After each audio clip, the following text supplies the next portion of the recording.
One.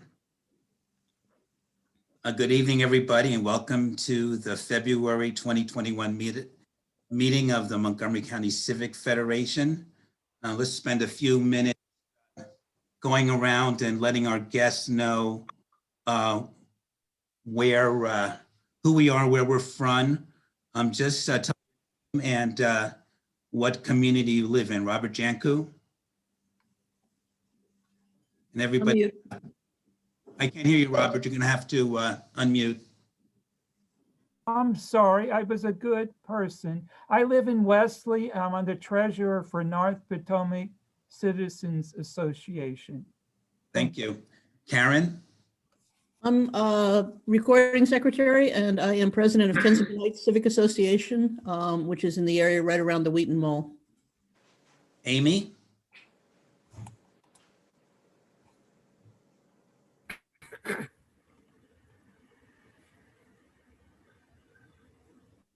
Henry, I'm here as a guest, but I live in Northwood side. Thank you. Jerry Garson.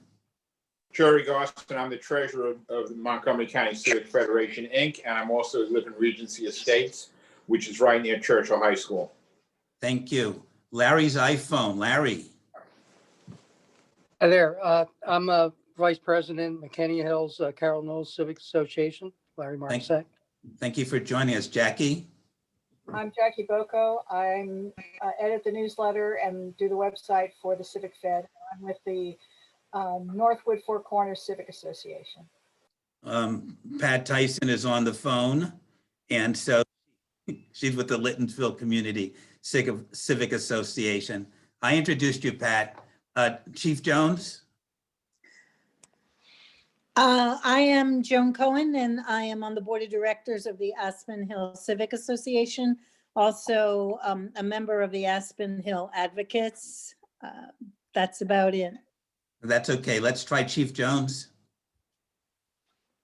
Good evening to everyone, and thank you again for having us. I am Chief Marcus Jones, Chief of Police for Montgomery County. Thank you so much, Chief. Joshua Montgomery.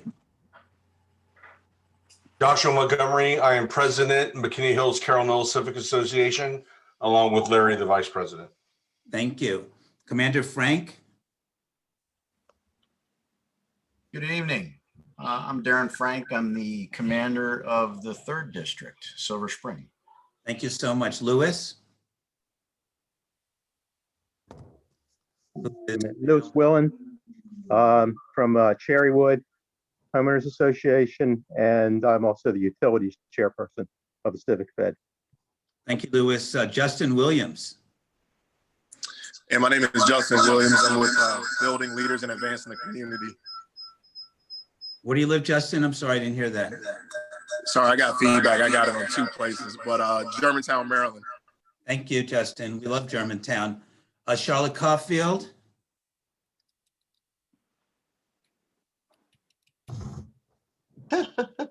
Charlotte Caulfield is a co-chair of the Lyttonville Community Civic Association. Lieutenant Alan, yes? I know she's on, and I know. No, I've spoken to her. She's on, but she's okay muted and she doesn't got her video on. So I know. okay. And may I just say hello to Chief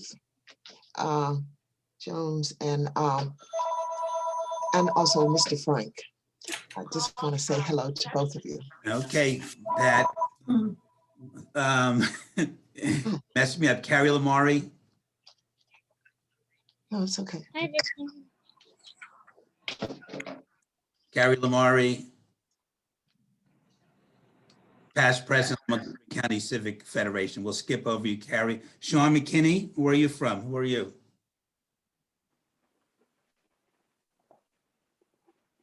Thank you, Sean. Dean? Unmute.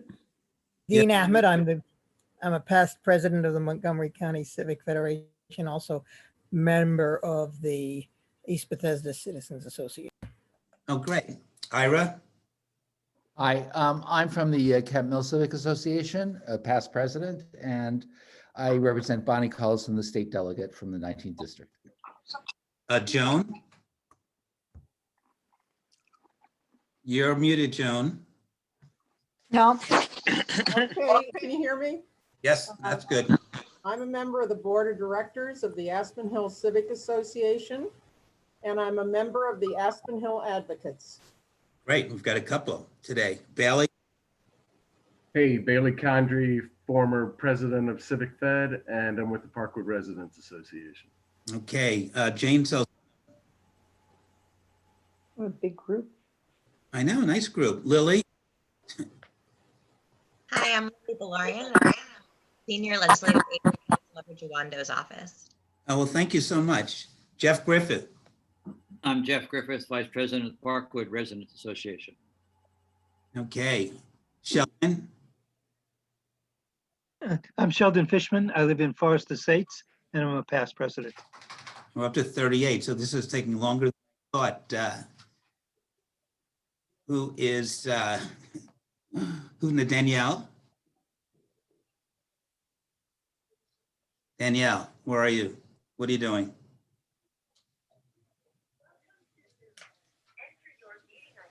Okay. Everybody, we're going to end the introductions at that point as diminishing returns. Onto our agenda. The first thing is the approval of the agenda. The agenda was on the second page of a newsletter. Do I have a motion to accept the agenda? So moved. Second? Second. All those in favor? Oh, okay. And then after that Any opposition? 9-5. The agenda is approved. Please keep your devices muted until you have something to the next order, and your dogs quiet. The next item is the approval of the minutes from the January 11th general meeting. They're on page 23. Is there a motion to approve the minutes from the last general meeting? I move to approve the minutes. Second? Second. Been first and second, and all those in favor say aye. Any opposition? Aye. Hearing none, the minutes are approved. We're at our treasurer's report. Jerry, can you give us a treasurer's report? Yeah, we operate on a fiscal year from July 1, 2020 through as of February 8th, 2021. We had dues of $1,087, giving us total revenues of $1,087. We had expenses of $735, and our net income for the period was $352, and our checking balance is $9,601. If anyone has any questions, see me later on. Thank you. Thank you, Jerry.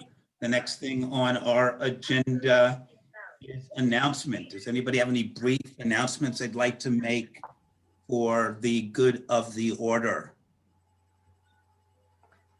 I've got two to start, and then if anybody else has something, I just wanted to remind everybody it's I have timely. one. Okay, timely for this meeting is that tomorrow night at 6 o'clock, the county executive is going to do an online conference to discuss the recommendations of the Reimagining Public Safety Task Force. That task force report is on the county's website. We've talked about it here before. The county has released its draft climate action plan. It's currently out for public comment. And the deadline for comments is February 28th. Is that correct, Bailey? Okay. Yes, that is correct. And there's a Zoom call this February 11th, which I believe is Wednesday. It's a youth-focused presentation by Adriana Hochberg or somebody from her office. And I think you can view that Zoom call without being a youth, but I haven't gotten those details finalized yet. Thank you. Somebody else had an announcement? Yes, it is I, Dean Ahmed. I just wanted to let everyone know that I've been appointed to the Redistricting Commission. And if any of the organizations have any concerns, feel free to contact me. Thank you, Dean. It's 7:41. Why don't we just jump into our evening's presentation on police reform and accountability? We are honored to have two wonderful guests. Marcus Jones, who's the police chief of the Montgomery County Police Department, and eventually Councilmember Will Jawando, Montgomery County council member at large. So without further ado, let me turn it over to Chief. And I do have your PowerPoint, Chief, so just let me know when you want to start it. Very good. Thank you, Alan. And again, thank you all for the ability to be before you this evening. Clearly in a different environment, as we have all gotten used to our world and COVID virtual meetings. But again, I hope everyone is well. It has been a very interesting time and challenging time in law enforcement over the past year. Dealing with the COVID pandemic that has impacted our police department, particularly over the past 3 months. We've seen an incredible rise in cases amongst our personnel, but we've been able to function. We've been able to function well and adjust to those needs as we prepared at the beginning of the pandemic, knowing that we would probably lose some of our personnel at different times and getting this terrible virus. Just recently, we just lost our Latino liaison out of our public information office, Ms. Blanca Kling. And Blanca was a devoted county employee, a county advocate, community advocate for the Latino community, and she is sorely missed. And I know she will be very hard for us to replace. So that has had some negative impact on our department from that perspective of the loss of Ms. Blanca Kling. But overall, I want to talk to you all about, I know there's probably lots of questions as well, but I do want to share some statistical data about where we are with our crime stats, how we made it through 2020, what those numbers look like, and to proceed in talking about those numbers as well as some of the things that strategies that we're dealing with, some of the issues that are coming up now during the pandemic, as well as where we are with reimagining public safety, with several initiatives that are in progress. One that, of course, that as Alan noted, the report that just came out last week in regards to the reimagining public safety, their views and recommendations. So Alan, if we could probably go to the first slide, the next slide, I should say. Just a second. Yeah, take your time. I understand. I have those technical challenges myself.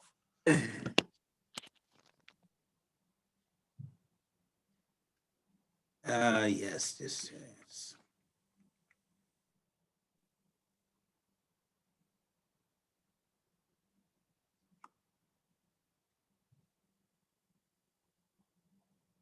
Zoom slideshow. There we go. All right, awesome. Technology is great when it works. And I know the numbers may be a little bit difficult because we try to put a lot in a short period of time, but I just want to highlight some significant things that have occurred over last year. And though we're very early in 2021, here being really the second week of February, there are some disturbing numbers that I unfortunately will have to share with you all this evening. So in 2020, Montgomery County, we had 18 homicides in the county. That is generally around the average number of homicides that we have in Montgomery County, and in a community of 1.1 million people. I think that is, those numbers are very telling of a safe community from that perspective when we're looking at homicides. The unfortunate news that I have to share this evening is the fact that currently, beginning since January 1st of 2021 to today, we have currently had 8 homicides in the county, and 7 of those actually occurred during the month of January. I have been on this police department for 35 years. I am unaware of us having that many homicides in 1 month. Over the course, I know we had significant events that have occurred in our county, as we all know, for example, during the sniper investigation, but even during those set of events, we did not have that many homicides in one particular month. Also, again, during COVID, we saw changes in a lot of behaviors in our community. For example, in our serious crimes such as rape, robbery, where we saw drops in aggravated assaults. We saw all drops in those actual crimes, as well as our burglaries and larcenies.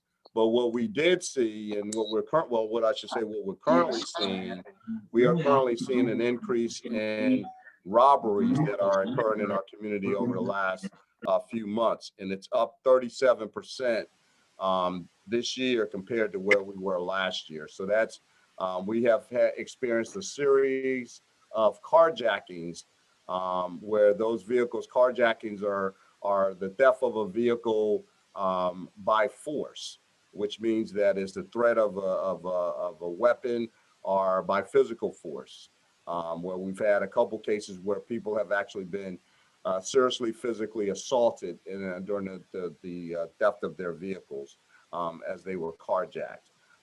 We also have seen significant increases in auto thefts across the county as well. That occurred in 2020. That was one of the rare crimes that we saw have an increase.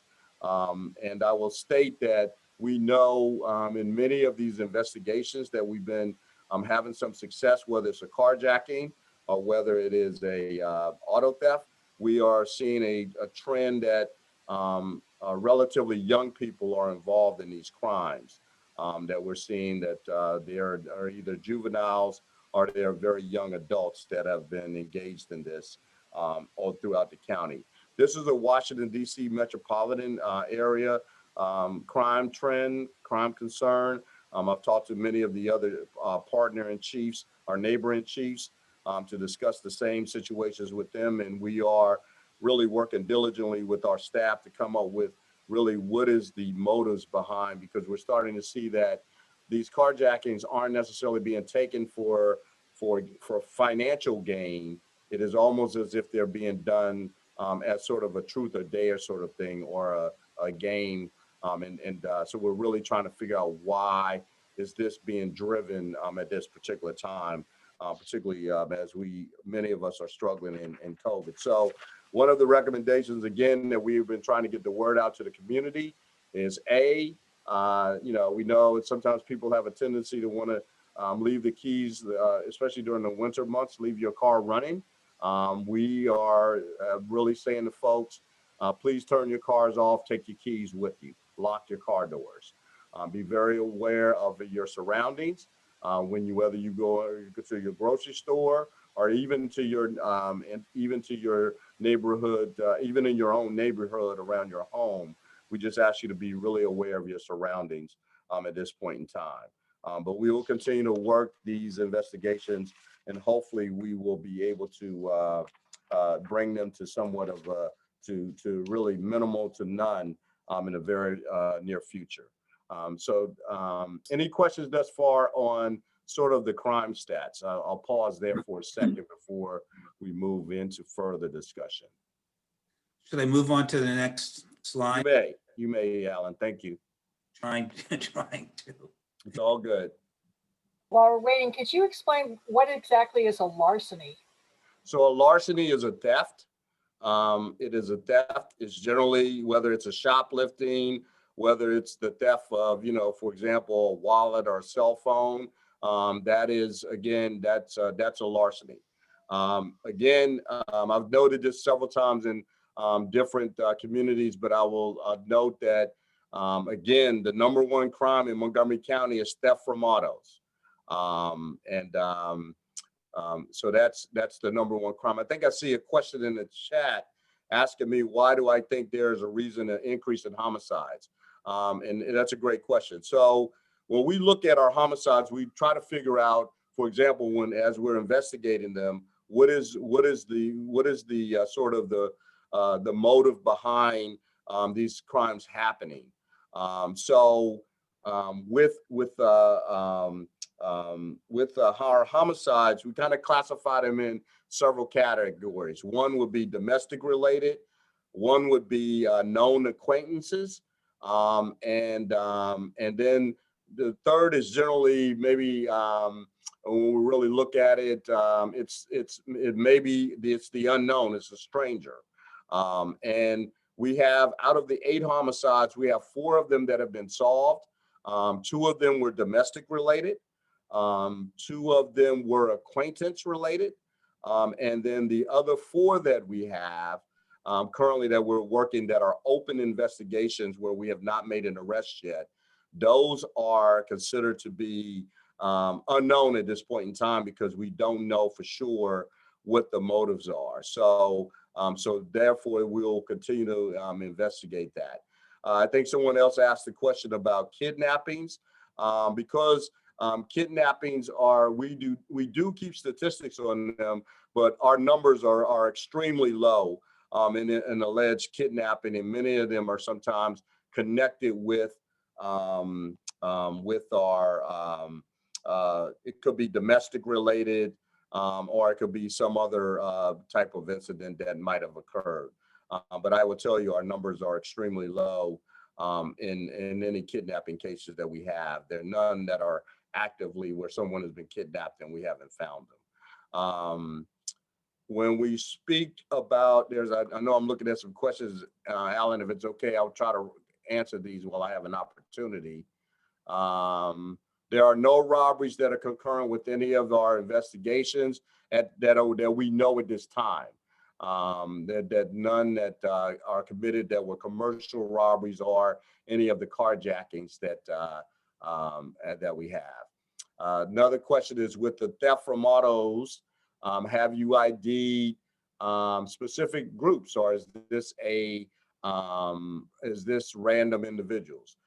This is, like I said, this has been going on for quite some time. We generally find this to be sort of a random group of people that are involved in theft autos for a variety of reasons, because they know that they can, that people leave their car doors open, and that people leave valuables in their cars, and people take advantage of it. So whether you leave your cell phone, whether you leave a laptop computer, whether you leave GPS, or any other thing that they deem to be valuable. There's some folks that have motives that they want to take those types of items and pawn them to sell them on the black market, you might say, so that they get easy money.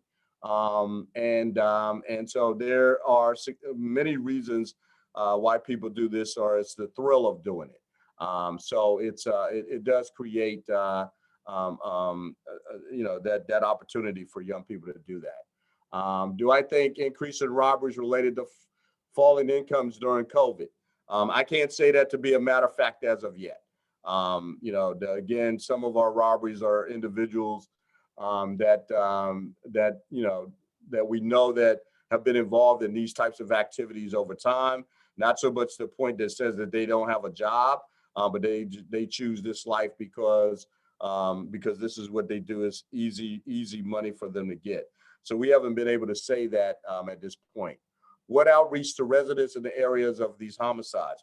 These homicides that have occurred throughout the county, again, have been not in any one specific district that is, or one area that is of concern. Again, some of these are domestic related, some are acquaintance related. So there are issues within those particular households. So there's, when we do our follow-up investigations and talking to neighbors, we generally just provide that information out as a press release. If we think that there are individuals that might be committing homicides at random, we would be more, we definitely will be notifying community about dangerous individuals that potentially could be in any certain neighborhood. We have not run across a case such as that in the homicides in which we've had thus far this year yet. All of the cases seem to be the victims that seem to have some sort of knowledge or relationship potentially with the individuals that may have committed the homicide, though we don't know who those individuals are. But the situations that kind of present themselves give us some idea that we believe that those individuals probably have some knowledge of who those folks are. It's not anything at random. Okay. All right. So now I want to just kind of spin off and talk about police reform and accountability, where we are. And of course, as we all know, the horrendous act that Officer Chauvin from Minneapolis exhibited, which is the most egregious thing that I've ever seen over the course of my career, and the killing of George Floyd. But again, that has sparked lots of discussion, lots of legislation, lots of challenges for law enforcement as far as change and where we are kind of looking at this, looking at change. Since I was appointed chief, I have noted several times about the need to have some of these changes implemented. I had spoken to the county executive when I was first being appointed, and I highlighted to him that I really did want to have a third independent audit of this police agency because there were lots of concerns of folks in the community who were making, suggesting that they believe that there were certain things happening from a racial bias standpoint. And I just wanted basically an up and down look at our department so that we can really have some folks who are trained to know what to look for and to make recommendations. If there are things that we need to improve upon, I am open to making those changes. But again, when we look at change is really, some things can be done in a short period of time. And then when you're working with the police department in a union environment and other types of things that happen, there's going to be sometimes some things that are going to take us some time to make those changes. And we've had some success in some of the things that we've moved forward with thus far. But the Reimagining Public Safety Task Force came out with its report on last Thursday. Of course, it's out on the county website. They made 87 recommendations to the county executive. And I will say, there are many of those recommendations, some of them, I should say, some of those recommendations in which they made. And this is, again, a group of 41 folks that the county executive placed on this task force to work with another 40 individuals from county government and different facets of county government in order to be able to come up with these recommendations. So some of them we have already implemented, have been in place, and some of them have been in place for some time, such as recommendations about implicit bias training. We've been doing implicit bias training for now, I think, going on probably close to 4 to 5 years. We've embedded that training with our in-service and our recruit training. So that will continue. In fact, it is a state law that we have implicit bias training implemented through the Maryland Training Commission, which every police officer has to be retrained annually in order to maintain their certification. So with that being said, that's just an example.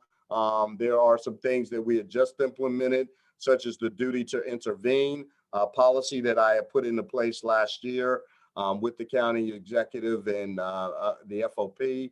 And that has been implemented for our officers to require them to intervene in the action that one of their fellow officers their conduct is outside of the responsibilities and such as a situation of them utilizing excessive force, and that officer is required to step in and intervene in that piece. We will be doing some additional training to that duty to intervene later this year. We've got some challenges budget-wise, but we'll be getting those things moving forward from a training perspective. And there are some things that I think in the reimagined public safety that is, again, when we talk about mental health interactions and things that I have been stating, for example, that I think in the mental health response by policing, there are many cases of mental health calls that we get that we should not be responding to.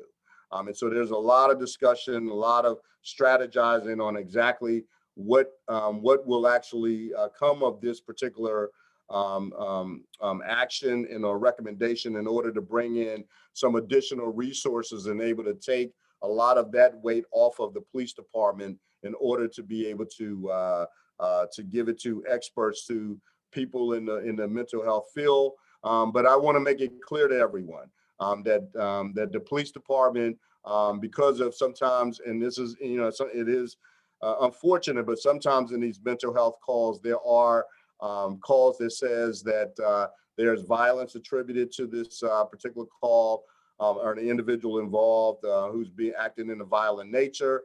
There are weapons that are involved. So from that perspective, there are still, these types of calls that we are going to be sending our officers to handle. We are trying to give our officers, again, the best training and equipment possible in order to bring, and I will say, although we sometimes hear about the tragedies that come out of these types of calls sometimes, but I will share with you that there is actually, there are lots of success stories that come out of these types of interactions because our officers deal with these often. Just a few months ago, we had a young lady who was trying to jump off a bridge. And our officers were able to interact with this young lady and to prevent her from actually trying to take her own life in such a tragic way. So there are, again, there's a lot more work for us to do in this category. And we've got some challenges, but at the end of the day, we will be working well with the reimagining recommendations. There are some that, again, that I think that is going to take a little bit more thought process.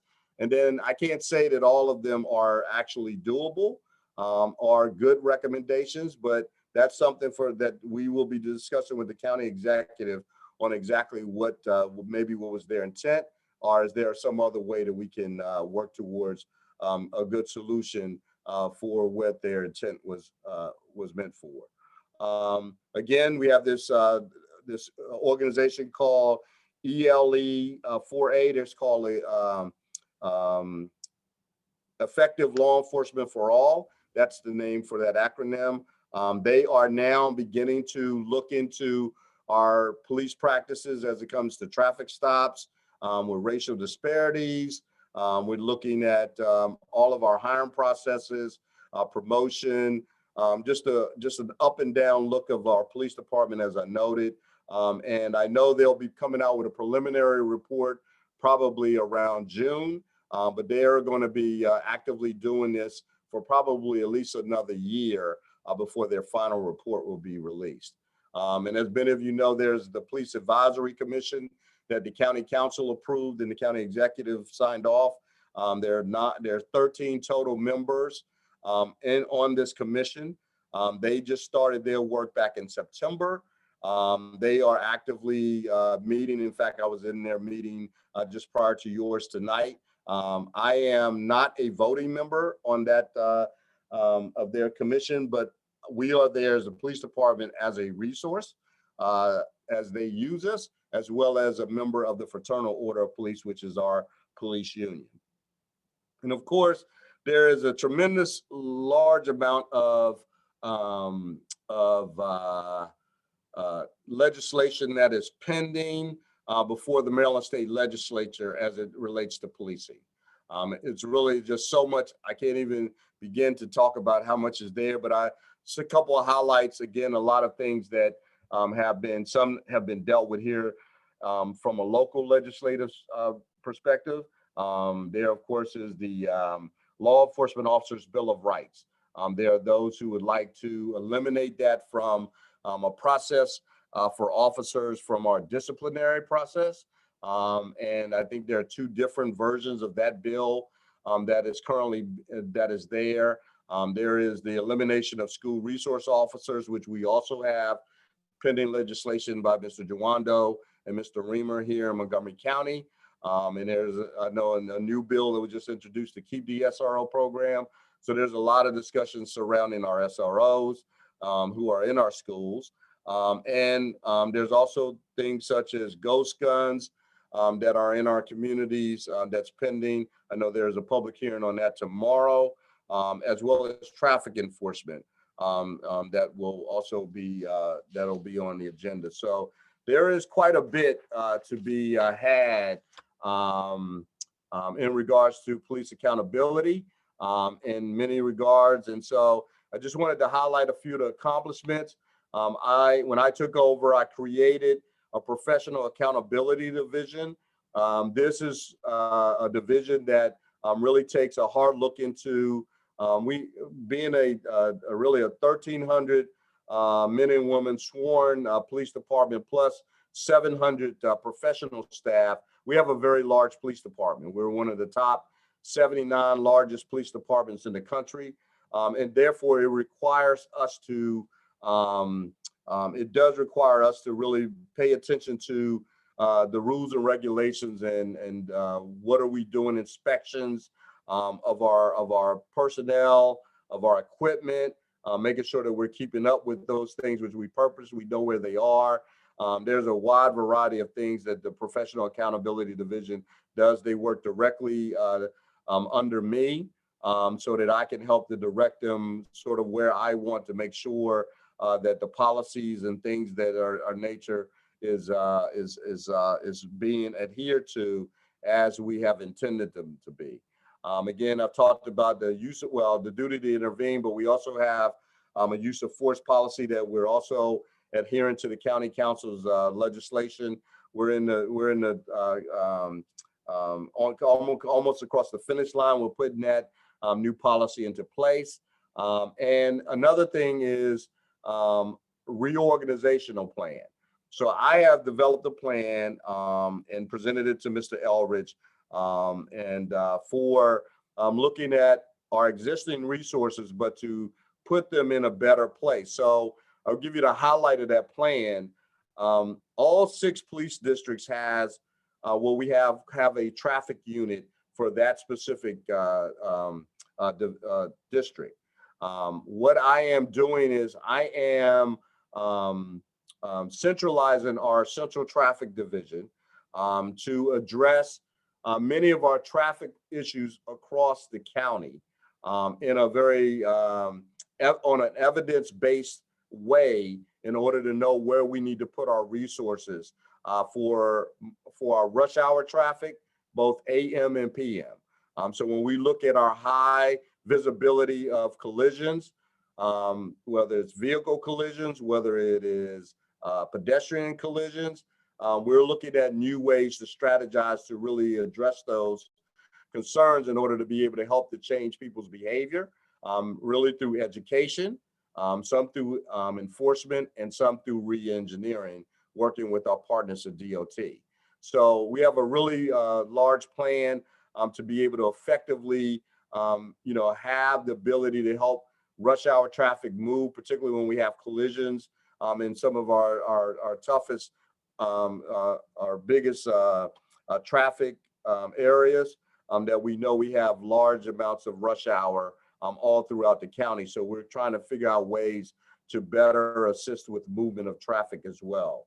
So that is one of the highlights of the reorganization. And again, we've done a lot to try to look at enhancing our internal and external communications. And we've got some things on the horizon that still some things that we're looking at to help better communicate with the community as well as internally.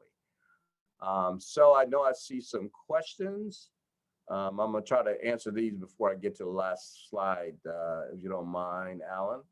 I know somebody asked a question about a ghost gun.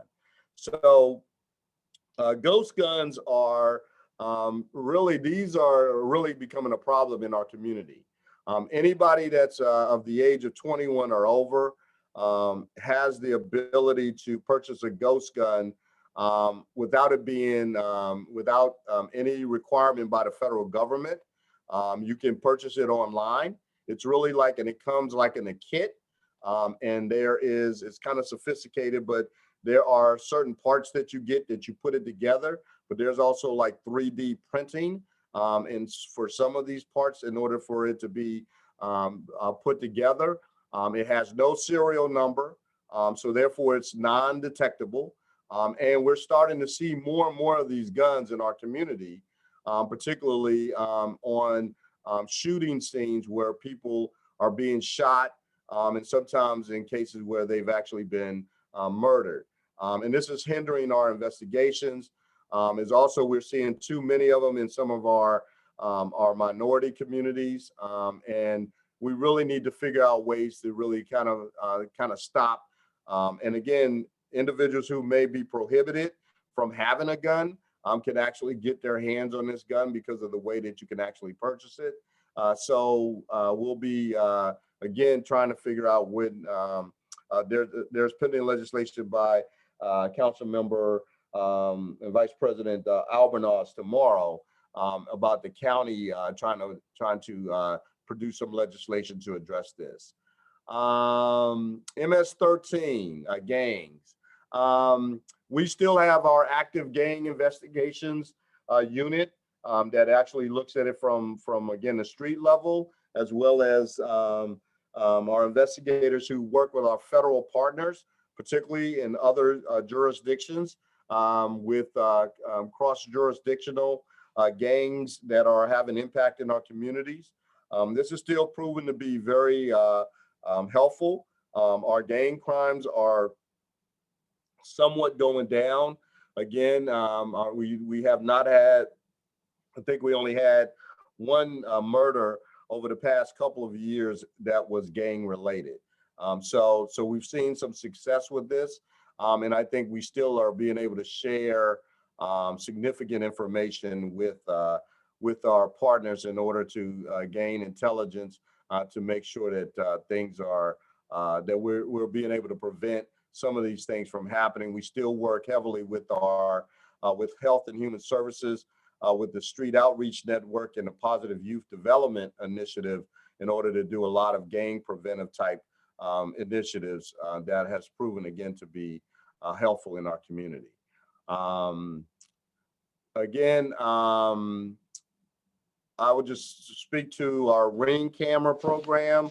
We have coordinated with the company Ring Camera that we have a great working relationship with, and community members who have Ring cameras who like to share any of their information or their video with suspicious individuals with crimes such as people who get Amazon boxes delivered to your homes. And there have been deaths in certain neighborhoods about these types of crimes. We've been able to really have success with our investigations for those. So this is really growing in our community and has proven to be helpful in order to be able to solve some crimes. And so then I'll just wrap it up with, again, we still have our Citizens Academy as well as our Hispanic Community Academy that allows people to come in for 15 weeks. And they basically have the opportunity to really learn about Montgomery County Police, how we function. We've had to do it somewhat virtually, but recently we've been having people who come in and provide us with support. So that is one of our outreach programs that has been successful. I think we're now in about our 70th, close to our 70th class from the Citizens Academy. So we continue to make sure people know that. And on the sheet itself, I mean, on the slide itself, you just see other resources that we have within our community. So, all right, with that being said, I will pause. And I guess the last question, Alan, that I didn't hit was, What is the status of the new radio system? We are anticipating a new radio system in the county for all of public safety to go live later this in the month of February. Right now, I got my latest update today is that it probably will be live sometime in the latter part of February. So I will pause there, Alan, in case anyone else has any questions. Thank you very much, Chief. If anybody has additional questions, please put them in the chat. We'll see if we can get them answered. It's 8:15. I think I saw that Councilmember Jawando is present. He's on a mic. Yes, I'm here. Yep. Welcome, Councilmember Jawando. Good to see you. So it's also our great pleasure to have one of our newest council members, Will Jawando, who was elected in 2018. He's been a leader on many issues, police accountability and reform being one of them. And council member, I'd like you to talk about some of your work and the work of your colleagues on the county council. But I will let you know that there are some people here who would love to know about your ZTA.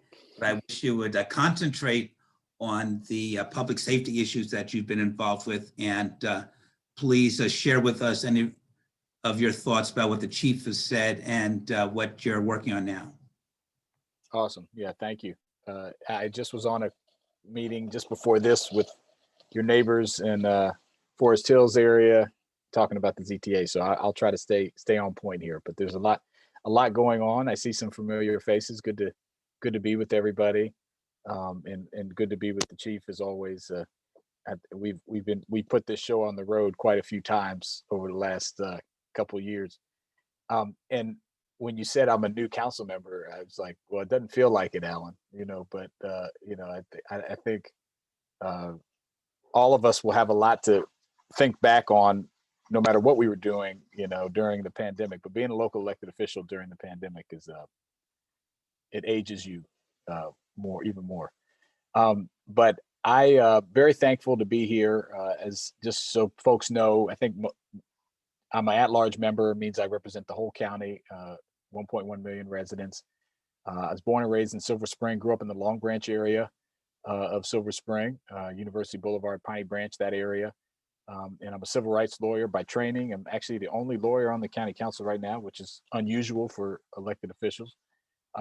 And I formerly used to work in the Obama administration in the Obama White House Department of Education, and I worked on Capitol Hill, something Alan and I share in common, and for Barack Obama and Sherrod Brown and Nancy Pelosi.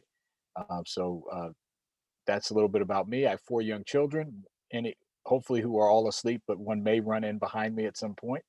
And my wife, Michelle, is an attorney as well. And we live in the eastern part of Silver Spring in the Colesville area of Silver Spring. So I'm going to ask Lily is on from my office. Valerian, she is on, and she can share. I'm going to ask her to share. She handles criminal justice and public safety and education issues for me in my office. So I may ask her to share some things as we go along. I don't have a slideshow, but I do have some good links that we can put in the chat as we go along here. So the public safety, I like to say I've been working on reimagining public safety since before it was kind of the in vogue thing to do, both from a deep personal experience, but also just as a civil rights attorney. And when I worked on the Hill, I worked on criminal justice policy, and have been, very interested in this in a long time. In fact, I just came up on my 20th year anniversary of, I was working as a law fellow at the NAACP Legal Defense Fund, and they had a project where I was supposed to call across the country to law enforcement agencies and get their use of force policies. Right at the time, and this is still a challenge, you couldn't find them. Some departments didn't have them up. They wouldn't tell you where they were. You didn't know what it was. You didn't know what the policy was of the department for when force including deadly force could be used. And so you can imagine me, a young law student, calling Tuscaloosa, Alabama PD saying, "Hi, this is Will Jawando from the NAACP. Could you give me your use of force policy?" And a lot of got hung up on a lot, but I actually still have that binder, of all the ones I was able to get as a reminder. So this is something I've been working on for quite a bit. I'm actually the only member of county council that actually got a paycheck from the Montgomery County Police Department. I worked for a year as an AmeriCorps member. There was a relationship that AmeriCorps used to have, which is kind of like the Domestic Peace Corps with the Montgomery County Police Department in the late 90s, early 2000s. And I served as a member of that department in the 3rd District and made a lot of lifelong friends and have great respect for what law enforcement does. I actually also served as an honors intern with the Federal Bureau of Investigation while I was in college in the summer. So at one time I thought I wanted to be in law enforcement, ended up going to law school. But I say all that to preface what I'm saying is that it's not without years of experience and insight into the issue. I'm also one of the 2 African-American men. If you meet 2 African-American men that are over the age of 23, one of them's been arrested. I'm that one. I've spoken very publicly that I've been arrested before here in this area, in this state. Thankfully, charges were dropped, and I was able to get the arrest suppressed and thrown out. But many people aren't that fortunate. I've lost a friend to gun violence. I've also seen the impact that crime and poverty and lack of opportunity can have in a community, and also understand the need for safety. I grew up in Quebec Terrace, and if folks don't know where that is, that's an area where if you talk to law enforcement, you talk to people, they know what that area means. That's an area where guns go off. There's crime, there's poverty, and there's many low-income Black and brown residents. And so I come to this from a place of both personal understanding, but also having spent years working in and around the policy of this issue. And I think the major challenge we face today that people are waking up to related to how do we reimagine public safety and make sure it's a truly equitable system is rethinking the form and function and role of law enforcement and in our larger criminal justice system. But I'll talk specifically about law enforcement tonight. And you can't have that conversation if you don't first understand the roots of law enforcement, right? And in this country, for much of its history, like many other things that we deal with, and law enforcement is not alone in this, it's just was the enforcement mechanism many times. It's rooted in this system of systemic and institutional racism and white supremacy. The first police forces formed in the Carolinas in the 1700s to round up escaped enslaved individuals. If you go to the African American History Museum, you can actually see a badge that says it's shaped as similar to a modern day police badge, and it says Slave Patrol on it. You go fast forward, post Reconstruction period of Jim Crow, for 100 years, police were used in many parts of the country to enforce discriminatory, laws and practices. Turned a blind eye to violence in communities of color. Were used to break up unions and to intimidate our LGBTQ community and violence there. And that's the history of policing. Now that's no one's fault. It's just the history of our country. And that's, we had an economic system that enslaved individuals and built our wealth. And that's where we live. And so, but you can't address the problems of today if you don't understand the history. We incarcerate more people in this country than anyone else. Many of them look like me. And as I mentioned, 1 of 2 African Americans arrested by the time they're 23. 1 in 3 will spend time in jail or prison. When you look at how that happens, it's a systematic, it's not just individual. There are individuals that make it worse and exacerbate the problem, but the system itself produces the results we have. So in Montgomery County, the other point I'll make is that we're not immune, right? While we are a great place, I love Montgomery County. I will argue that Montgomery County is one of the best places in America to live, work, play, raise children. Been here my whole life, don't plan on going anywhere. You can hold that idea, but you can also hold that we have problems and we can be better. And you have to be able to hold both those things up at the same time. And when you look at our statistics, I'm going to ask Lily to put in an OLO report that I commissioned a couple years ago, or last year rather, and now we have legislation pending for the council to improve upon the data we collect.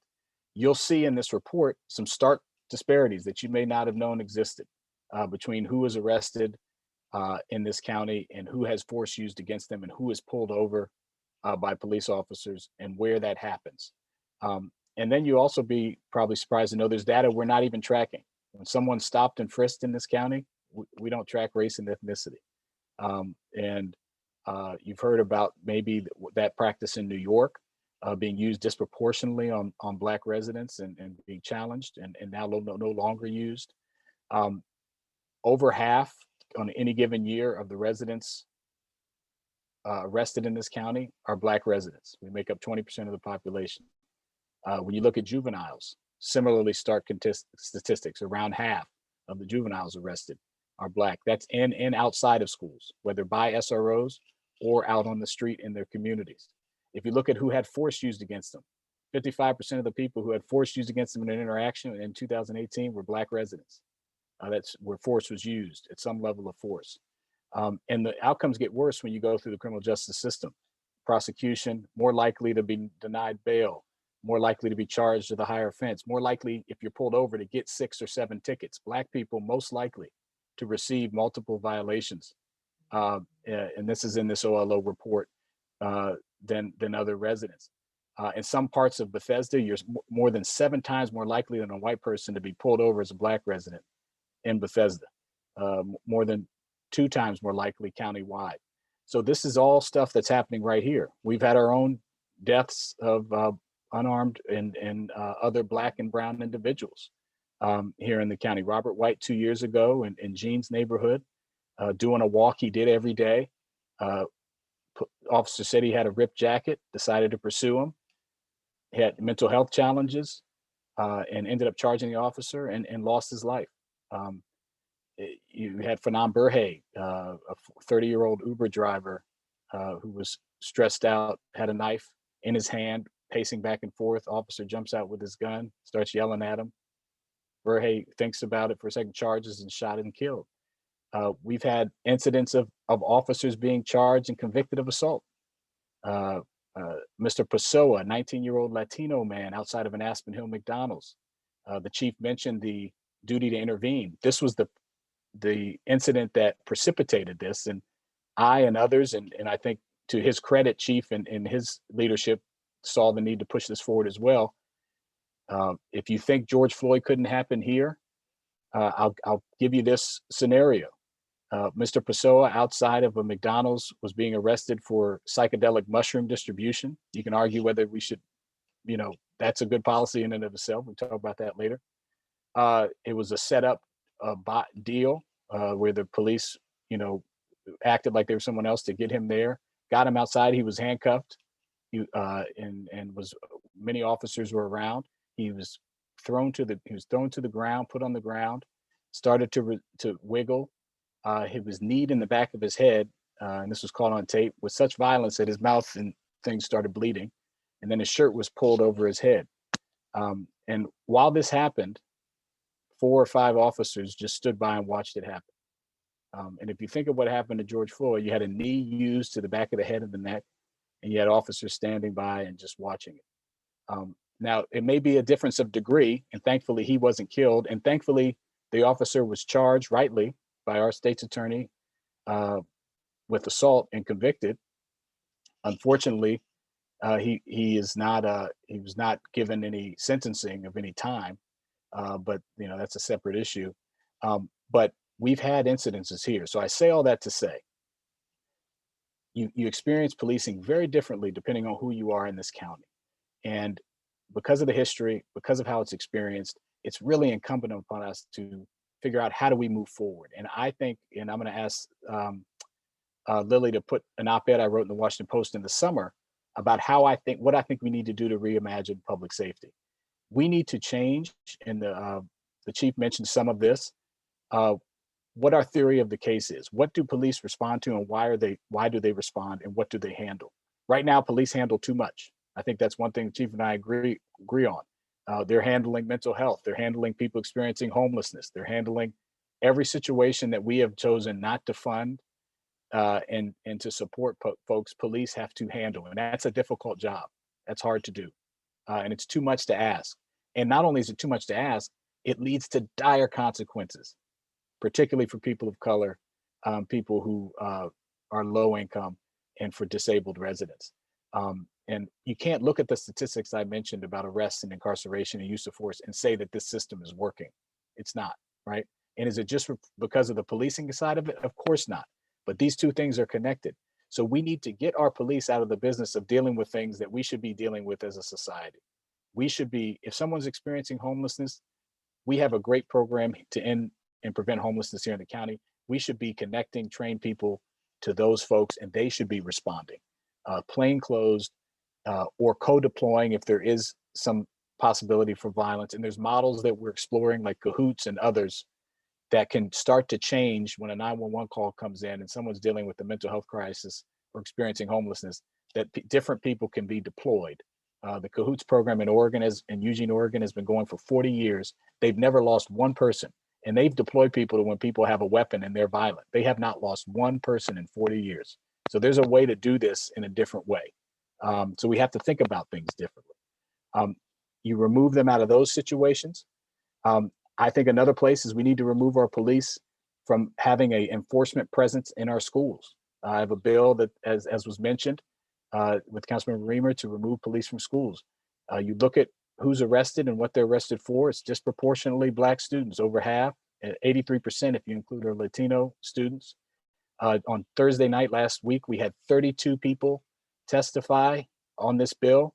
30 of them were in favor. And you heard passionate testimony from these students about not only the disproportionate impact, but the mental health impact of how many are scared and feel when they see that they're being policed or asked questions, even by well-intentioned, well-meaning police officers, many of whom I know who are trying to do the right thing. That's the wrong role. An SRO trains for 40 hours to be an SRO. A school psychologist, which we don't have in every high school right now, but we have a police officer, trains for 4 to 7 years. And all the research shows that the school psychologist is going to do more to lower discipline rates and help that child than a police officer. But we're doing the opposite for some appearance, and because we're ingrained into this system. So we need to remove police from functions that they shouldn't be doing. And when you do that, you can focus them on what they should be focused on: violent crime, on homicide, on the things that the chief talked about at the beginning. And I think we need to have a fundamental shift in how we allocate those resources. We also need to look, the other two things in this op-ed I'll talk about very briefly are who we hire, how we train them, what the requirements are. That's a big area of improvement that we need to do. What we pay and compensate police. You know, a lot of times this doesn't get publicized as much. I am a big proponent that we need to pay law enforcement more. We pay our officers $50,000 a year to start. It's one of the lowest in the region.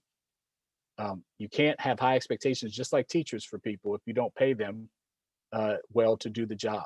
So what does that mean? Many of our officers don't live in Montgomery County, or they live in parts of Montgomery County that are not geographically and demographically diverse as the areas where they police, because they can't afford to live here. And so we need to pay them more, but we also need to train them better and longer. If you go to overseas, there are, and I'm working on something in this regard, you have 2 and 3 years that police are trained. It's almost like law school before they hit the streets. Here we do anywhere from 14 to 30 weeks, depending on where you are in the US. I think we're right around 24 weeks or so here in Montgomery County.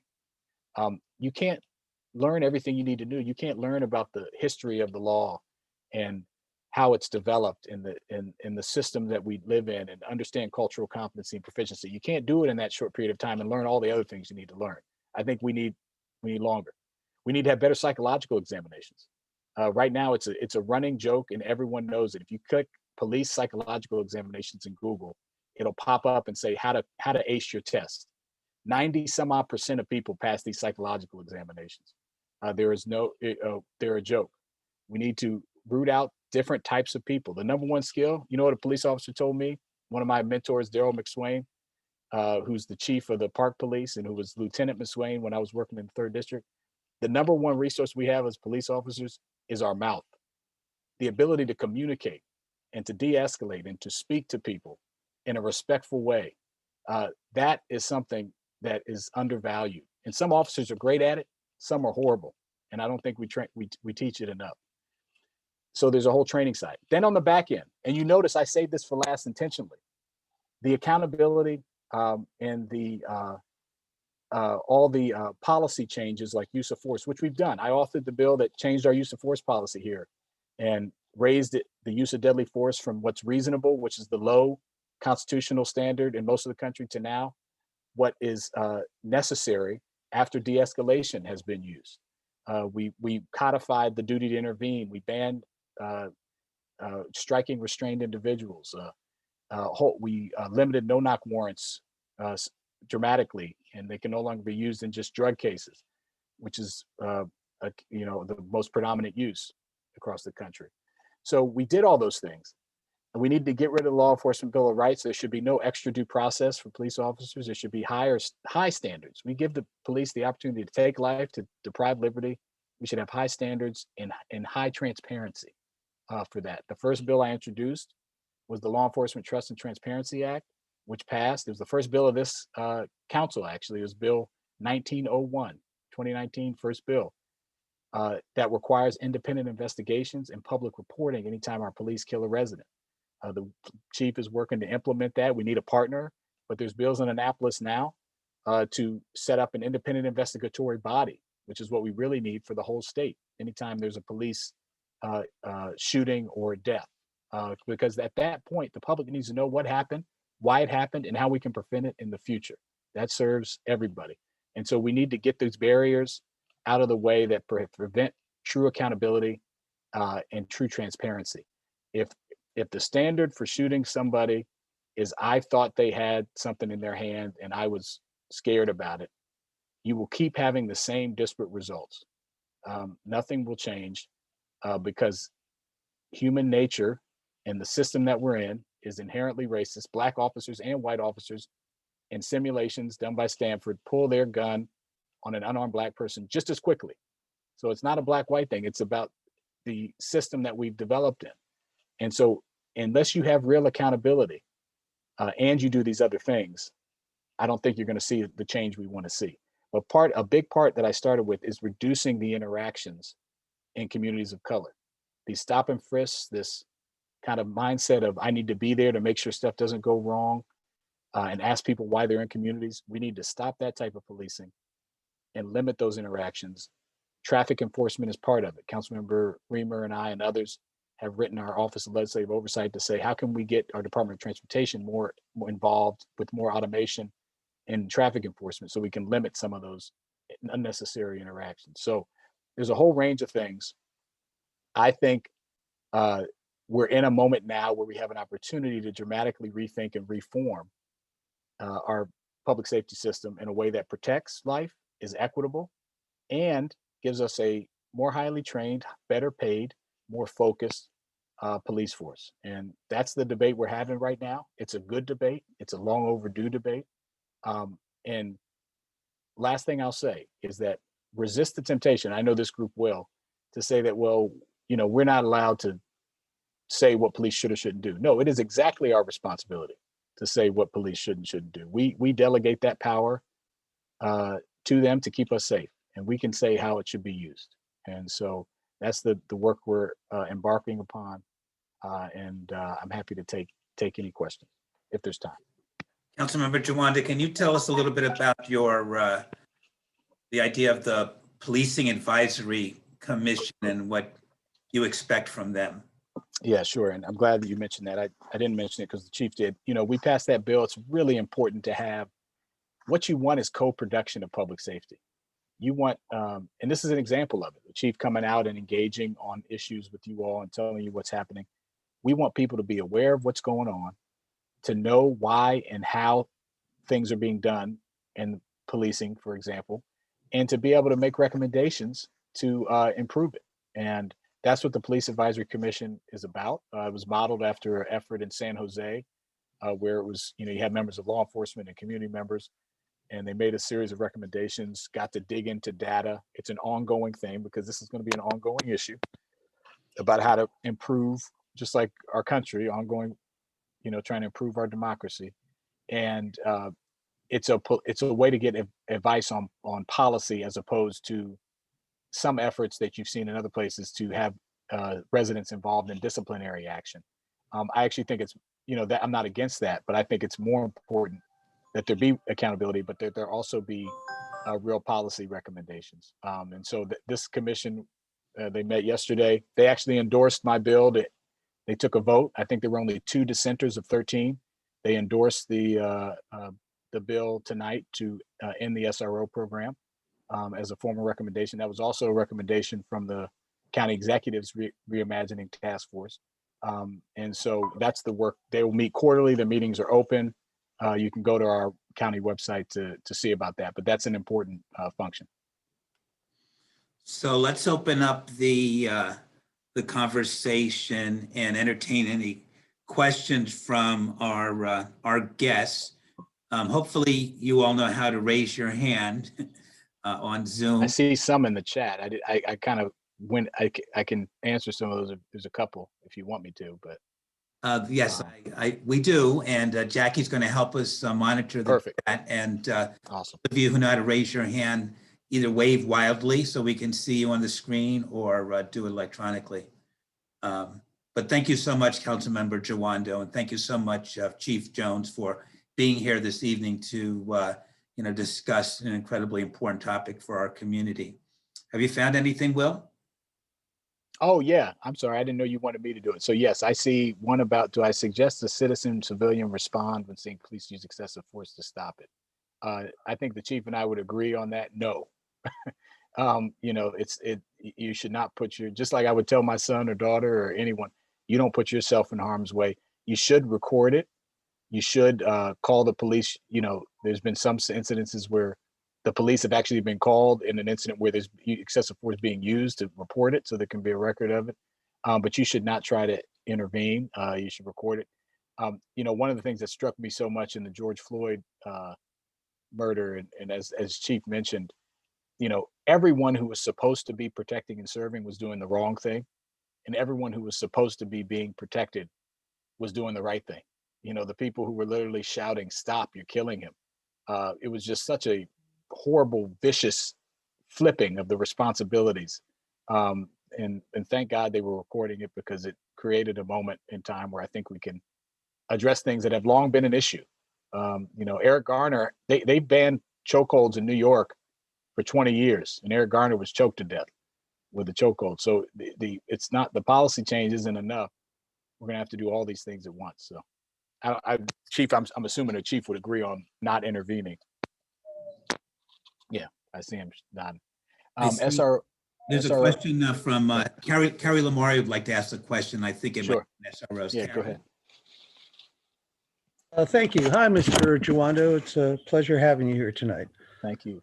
My issue is with the SRO officers, and overall the police. There could be better training, I think,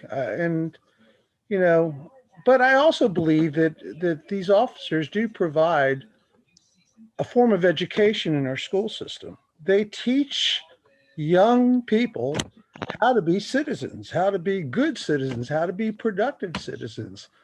I think we shouldn't take the full left-wing approach. Look, I'm a moderate with progressive tendencies. I believe in some progressive, movements in our party, but I honestly believe that in today's society, our kids need guidance. They also need role models. And I can't imagine a better role model than a good, well-trained police officer in our schools. And I'd like you to respond to it. And I'd also like the chief to respond to it, because we keep hearing about a reduction of funds to police in District 3 and in District 4. And part of that is to remove SROs, I believe. Maybe I'm wrong.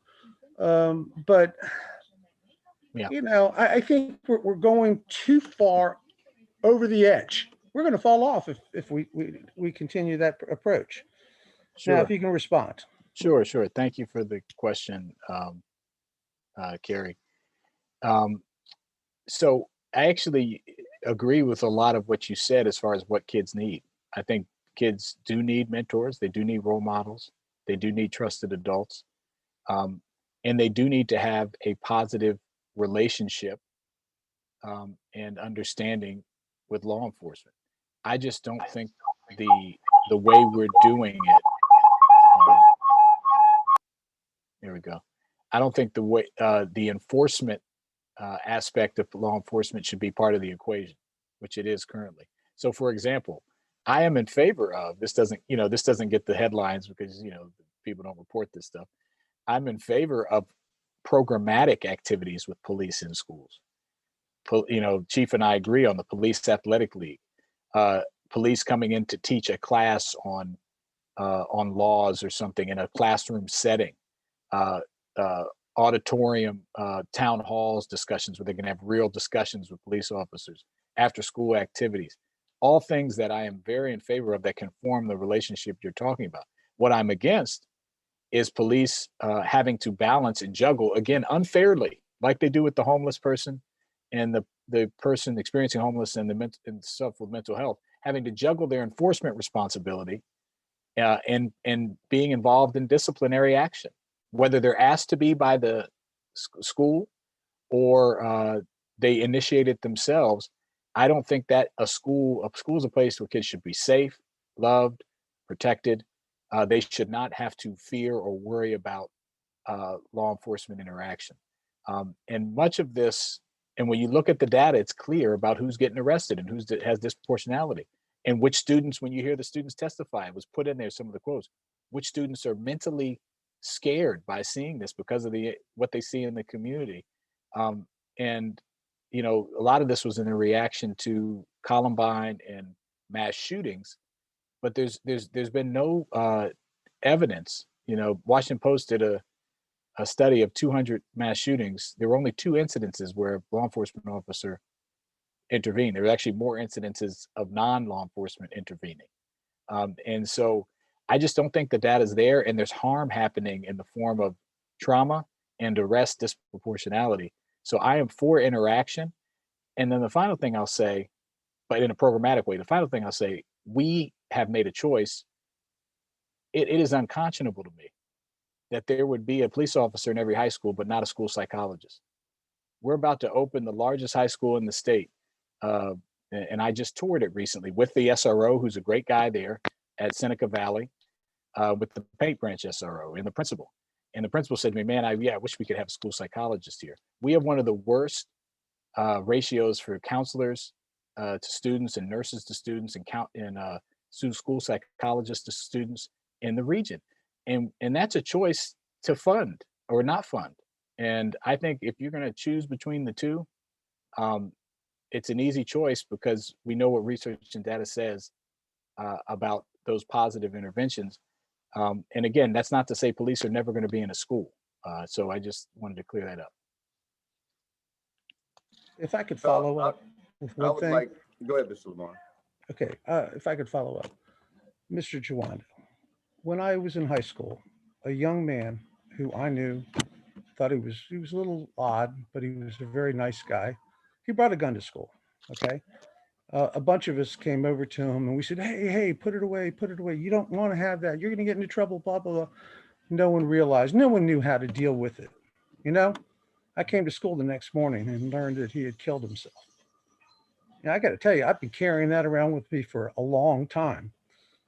I think if we had a SRO in the school at that time, and then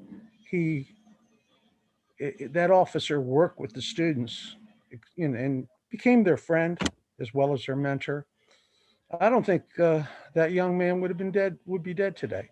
Well, he And certainly needed a trusted adult. He needed a trusted adult. And I know in Clarksburg 3 years ago, a police officer was able to bring a situation, a could be tragic situation, to a successful close, who had a gun and a knife, and no one was hurt.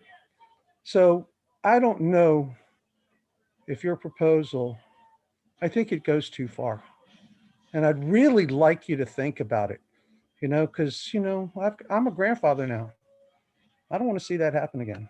But anyway, I that's appreciate all I it. have to say.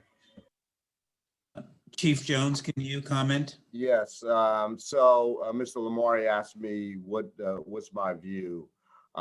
It has been well known that I fully support all of my school resource officers in Montgomery County.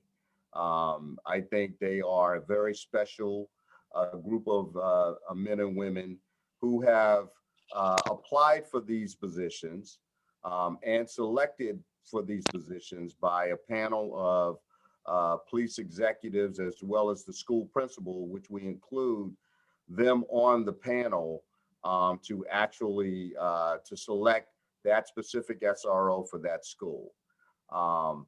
And I hear Mr. Jawando, as we note often about where we are in this pending legislation. I think what's unfair in a sense is we have not really taken a deep look into the SRO program. And we've been working with Montgomery County Public Schools over the past 6+ months. And we're continuing that work to really look at what are some viable alternatives to some solutions to individuals who get in trouble at school. Now, one thing I want to make sure is clear. Montgomery County Police does not arrest people on discipline issues. We do not deal with Montgomery County Public School discipline issues. We only deal with alleged crimes that occur. And out of the arrests that occur, which again, all physical arrests equate to the most serious violations. These are your aggravated assaults when someone is seriously injured. These are robberies. These are gang crimes. These are possession with intent to distribute drugs in our schools, or distribution of drugs in our school. And the other is rape or sexual offenses. And so when we look at these types of incidents, now granted, there are other incidents that could be documented, but out of all of those incidents, 97% of those cases were brought to the SRO. The SRO did not observe these crimes occurring in his or her presence. The majority of our SROs are people of color. These are officers that I know who care about kids. All of them went through an extensive DARE training just this past year in 2020 because they wanted to provide other tools on their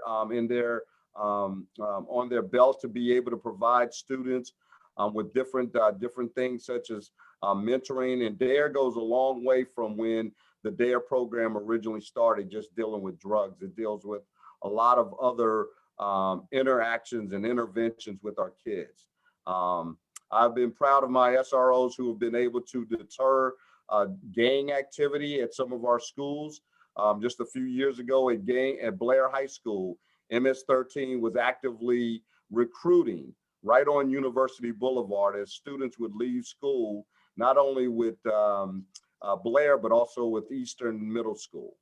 And so with those types of interventions and working with our gang unit, we were able to prevent these individuals from recruiting these students at our school who were also very scared about the gang activity that surrounded them. So there are these good acts that our SROs exhibit on a daily basis. And we looked at the 2019-2020 school year, there were 27 arrests. There are 26 schools in high schools in Montgomery County. And so with that being said, I know of SROs who do a lot of intervention that they don't even arrest individuals, some of our students. They basically try to come up with other solutions.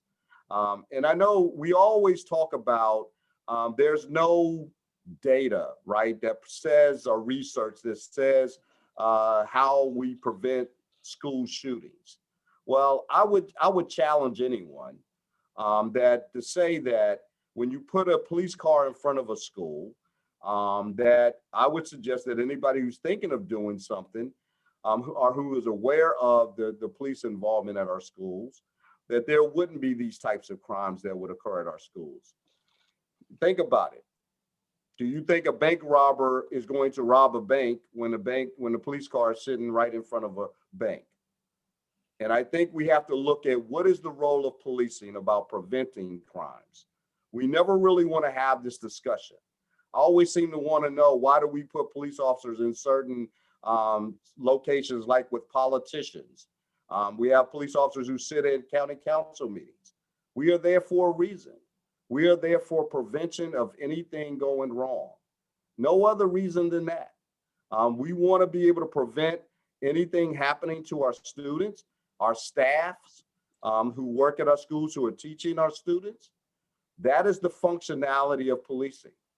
And so I want to be able to contribute to the safest possible way that we can provide that for our kids and our staff. And I think when we talk about community engagement and we talk about community policing, and if we're not working on relationship building, just as many of those students who might be said that they are afraid to interact with policing, I think we failed in our society when we haven't taught our young people, as I am sitting here talking with you all tonight, to have conversations, and my police officers having conversations with young people and how to help them address that fear. And if we don't do it, then we're only going to replicate this whole not having really good relationships with our communities as time moves on. And so we're human too. All of my SROs are parents. They are good people who go to work every day, not with the intent, knowing that they're going there to arrest a student. That is not their number one objective for being in that school. And so they want to make sure that their students are taken care of. They do a lot of other outside activities, such as being sports coaches, traveling with the teams when the students go from one event to another. They are engaged in their school. They are engaged with their principals and their staffs in order to, again, to provide the best safety possible for each and every day. So from that being said, regardless of what happens with this school resource officer program, I will tell you, those dedicated men and women will not lose their charge. Mr. Jawando wants to take those positions and actually give them to the MCPS school system, which has 50% of all of Montgomery County's budget. They're more than welcome to do that. But that means we're going to lose 23 police officers.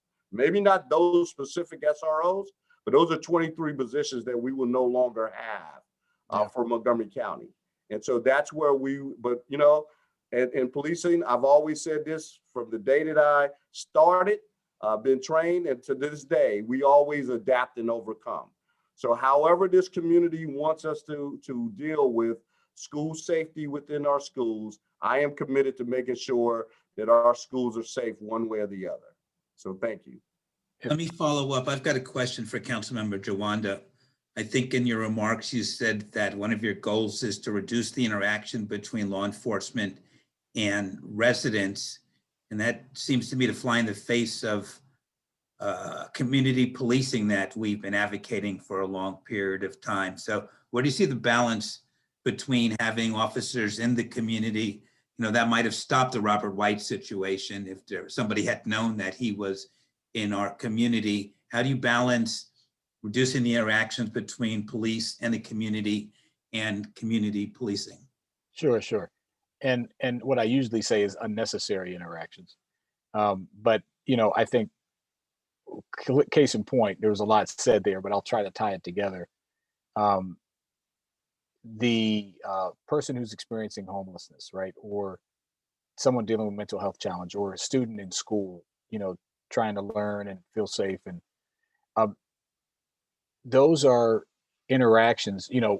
For example, we had a situation in White Oak where 3 young men were called the N-word by an officer. And I actually still don't even know what the outcome of that internal investigation is. But they were stopped initially. That made the news because the N-word was used.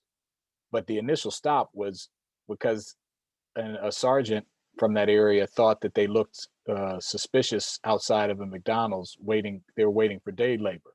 to be picked up to do some landscaping. And you can see in the body camera footage released, like, you know, I want to know what these guys are doing around here. Who are they? What are they? I want to get a picture of them. And they were kind of detained. Their bags were rummaged through. They were spoken to very disrespectfully, not just by the officer who used the N-word, but by others. And that is the type of interaction that doesn't need to happen. And that actually is the type of interaction that harms exactly what you're saying: positive community policing and building relationship. And so that's what I mean by, and so it's example of the stop and frisk, or you look at a place, because that is inherently predisposed for biases to play an outsized role. You don't get the type of disparate pullovers and arrests and use of force without that type of interaction happening. They were also issued trespass orders. You know, one of the things I asked, which says you can't come back to this McDonald's for a year. Otherwise, you're going to be charged with criminal trespassing. One young man who was a graduate of one of our Latin American Youth Center job training programs, and who later worked at the Silver Spring Civic Center, he had been trespassed from the 7-Eleven in White Oak, and then about across the street, the McDonald's. So he couldn't go to two of the main places to eat in the neighborhood. And never had been charged with a crime. And I asked at that time, well, how many of these trespass orders are being issued, and to whom are they being issued, and what are the race and ethnicity? And I couldn't get an answer. Chief had to go back and have all the paper copies collected from all the districts, and someone had to enter in the information. They still didn't have the race and ethnicity. Part of the bill that I introduced that's pending now would require race and ethnicity to be tracked for all those types of trespass orders, which might not even be constitutional in my view. But that is the example of the interaction we need to limit. And that is happening disproportionately to the communities of color that are facing the worst outcomes in the criminal justice system. And that's just a fact. And one of the biggest challenges with this issue is that they are so disparate, the outcomes. And so that's what I mean by minimizing those types of interactions. Again, I just gave a whole list of things programmatically in the school setting that police can and should and are in many places involved in. I don't think they should be involved in enforcement capacity. And you can have patrol around the schools. Actually, state law requires adequate coverage, which in many places in our elementary schools in the county, the police aren't in elementary schools. They're still required to have adequate coverage. And part of that could be parking out front for a little bit, or driving by or checking in. You don't have to have a police officer monitoring the halls. And the idea that one officer in a school of 3,000 kids is going to be able to prevent all these things is just not true. And that doesn't mean they're not caring people, or they don't like kids and they don't have real relationships. Of course, kids need trusted adults. My thing is when we have one of the worst nurse to student, counselor to student, and psychologist to student ratios, and kids have serious mental health issues, there are better trained, trusted adults to intervene in these situations. We have a gang outreach, street outreach unit that we could put one of their members, plainclothes, former gang affiliated, with more training in the schools to help with the gang issue. There are other solutions. We're shrinking. It's too myopic to say we have to force this round peg to the square hole, and you're going to like police, and we're going to make sure they're there, and we're going to force that community interaction. That hasn't worked. We've tried it. It doesn't work. And I would ask Mr. Lamari, I listened to you, sir. I would ask that you would listen to the testimony of those young people on Thursday night, and adults, and just hear what they had to say. And I would say that for everybody here. And it's a more complicated issue than trying to force that interaction. So that's what I would say to those, limiting those types of interactions, Alan. Okay, I'd like to call on Joshua Montgomery. He has a question. Thank you. Good evening, Councilmember Jawando, Chief Jones. So we talked a lot about overutilization of police and unnecessary interactions. What is that policy as pertains to putting these police officers in situations where they're representing or they're interacting with the local business, i.e. Costco, or better yet, businesses that are frequented or in areas of our community that are primarily black or brown residents, and they're demonstrating that police presence out inside of a building where that could potentially create a almost like I'm being watched kind of environment. Is that a police driven, an MCPD driven program, putting them at Costco, putting them in front of McDonald's, Safeway, et cetera? If it's not, what is Montgomery County's uniformed police off-duty policy? Are they armed? Are they not armed? And what is their extent, their police authority in an off-duty kind of position? I don't know if So, Chief wants to, yeah. I will answer that. Our police officers who you will see at these different type of businesses such as Costco or McDonald's, for example, are hired as off-duty police officers. They do have, based upon the union agreed upon rules, they do have the authority to wear their police uniforms, as well as if they are a police officer, they are always, no matter if you're off duty, on duty, you are still required, if crimes occur in your presence, you are still required to address those crimes that you see that occur in your presence. So those relationships that they have with these businesses are monitored by the Ethics Commission. They are given rules and regulations in which what they are allowed to do. Anything that is that occurs in their presence, a crime, they have the authority, of course, to make the arrest, but they are to turn over that if there's an arrest type situation, they are to turn that over to a non-duty officer.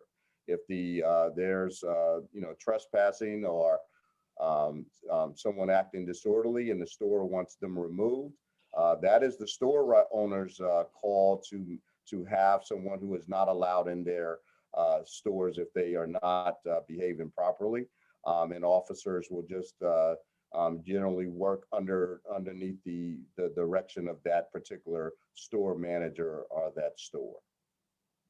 Yeah, I guess the confusion that we had was whose best interests are they representing here? Because they are uniformed and are usually armed.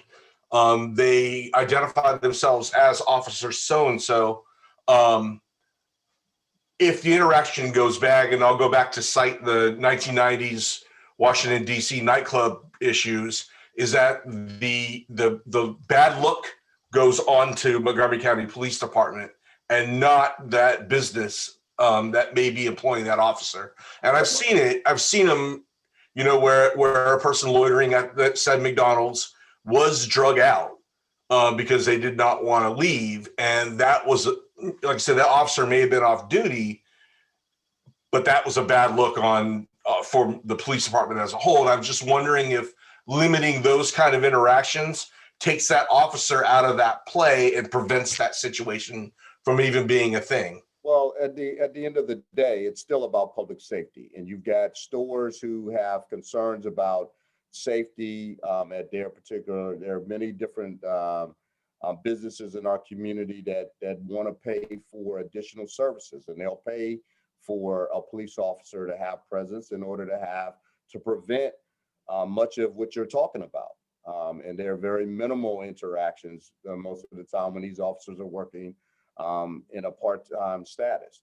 They are still held to the same standards, rules and regulations as Montgomery County as working, even though they are functioning under this particular part-time, they still have to function under our rules and regulations.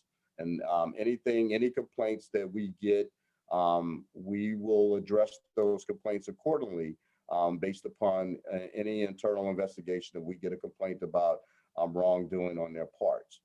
But at the end of the day, again, these are agreed upon rules that it has been allowed by our Ethics Commission, as well as, again, for officers, as Officer Jawando noted, Mr. Jawando noted. I got a promotion. Yeah, right. We'll put you on the beat. I got a beat for you to work. That as he noted that, these officers looking at the salaries, many of these officers work part-time jobs in order to supplement funding for their families. It is very expensive to live here in Montgomery County. It's very expensive. And again, when you're working at a lower salary, many of us have worked part-time jobs over the course of our careers. Yeah. But again, we are held to the standard no matter what. When we wear this uniform, you still have to obey by the rules and regulations. I agree that you guys are grossly underpaid. Yeah. And I appreciate the answer. Do you believe that overlap between on-duty, off-duty employment could affect the judgment of that officer? Say they work, 72 hours a week on duty and another, 25, 30 off duty. I mean, just personally to me, I would be tired, and having been a 27-year military service member, tired and armed are never a great combination. Well, we always monitor, first of all, our officers, their work hours, as well as we also have some indication of their part-time hours. They are limited in the amount of part-time hours they can do in a week's time. Generally around, I think 20 hours a week is the max that they can work. They provide that information to the Ethics Commission. And if there's something outside of that norm, but there are rules and regulations as it relates to, when you can work part-time, for example, coming off a midnight shift, knowing officers who work midnight shift, there are rules about that. So we take that very seriously. We monitor, as all of our supervisors are to be able to monitor to make sure that our officers are capable of handling the hours in which they work. And we have options to provide them other alternatives in case they have been working too many hours. Yeah. And I'll just chime in briefly, Joshua. I appreciate, I think this is something the chief and I do, and the police union all agree on. We should pay our police officers more so they don't have to do this, because it does create inherent potential conflicts and just a situation where, you're working overtime, you're working, even if you limit 20 hours, if you add 20 and 60, it's still a lot, or 20 and 40, it's still a lot of hours, especially for that type of job. And so that's something we need to work on. I also will say the issue of, how folks are, the number one issue, well, this is what I was going to say. The number one cause of death for police officers is suicide. That's the number one cause, similar to folks in the military, as I'm sure you know. And it's also number one for firefighters. And we've had unfortunate incidents of police officers taking their lives here in Montgomery County. And it's a stressful job already. I think we don't need to add other things like this requirement where they have to work like this. And so, so I think that's something to look in long-term as well. So let's take one last question and thank our guest. Jackie, do you want to queue up that question? Sure. Stephen Brown wanted to know whose insurance pays up if things go wrong and the police officer is held liable. Whose insurance premiums will subsequently increase? Yeah. I can start because I asked just about, and Chief can jump in, but there's a county policy that county government employees are under. And, this is an important question. It's something that is being discussed also nationwide around accountability, right? So, these, I mentioned these young men in White Oak, they're suing the department. There's other suits going on. Who's going to, at the end of the day, when payouts happen, there's the insurance policy, that's taxpayer money that's paying for those premiums and paying that insurance policy. And there's some discussion in the national debate of should, like doctors, should police have to, or departments themselves, should there be some mechanism for there to be a greater connection to police budgets or the officers themselves?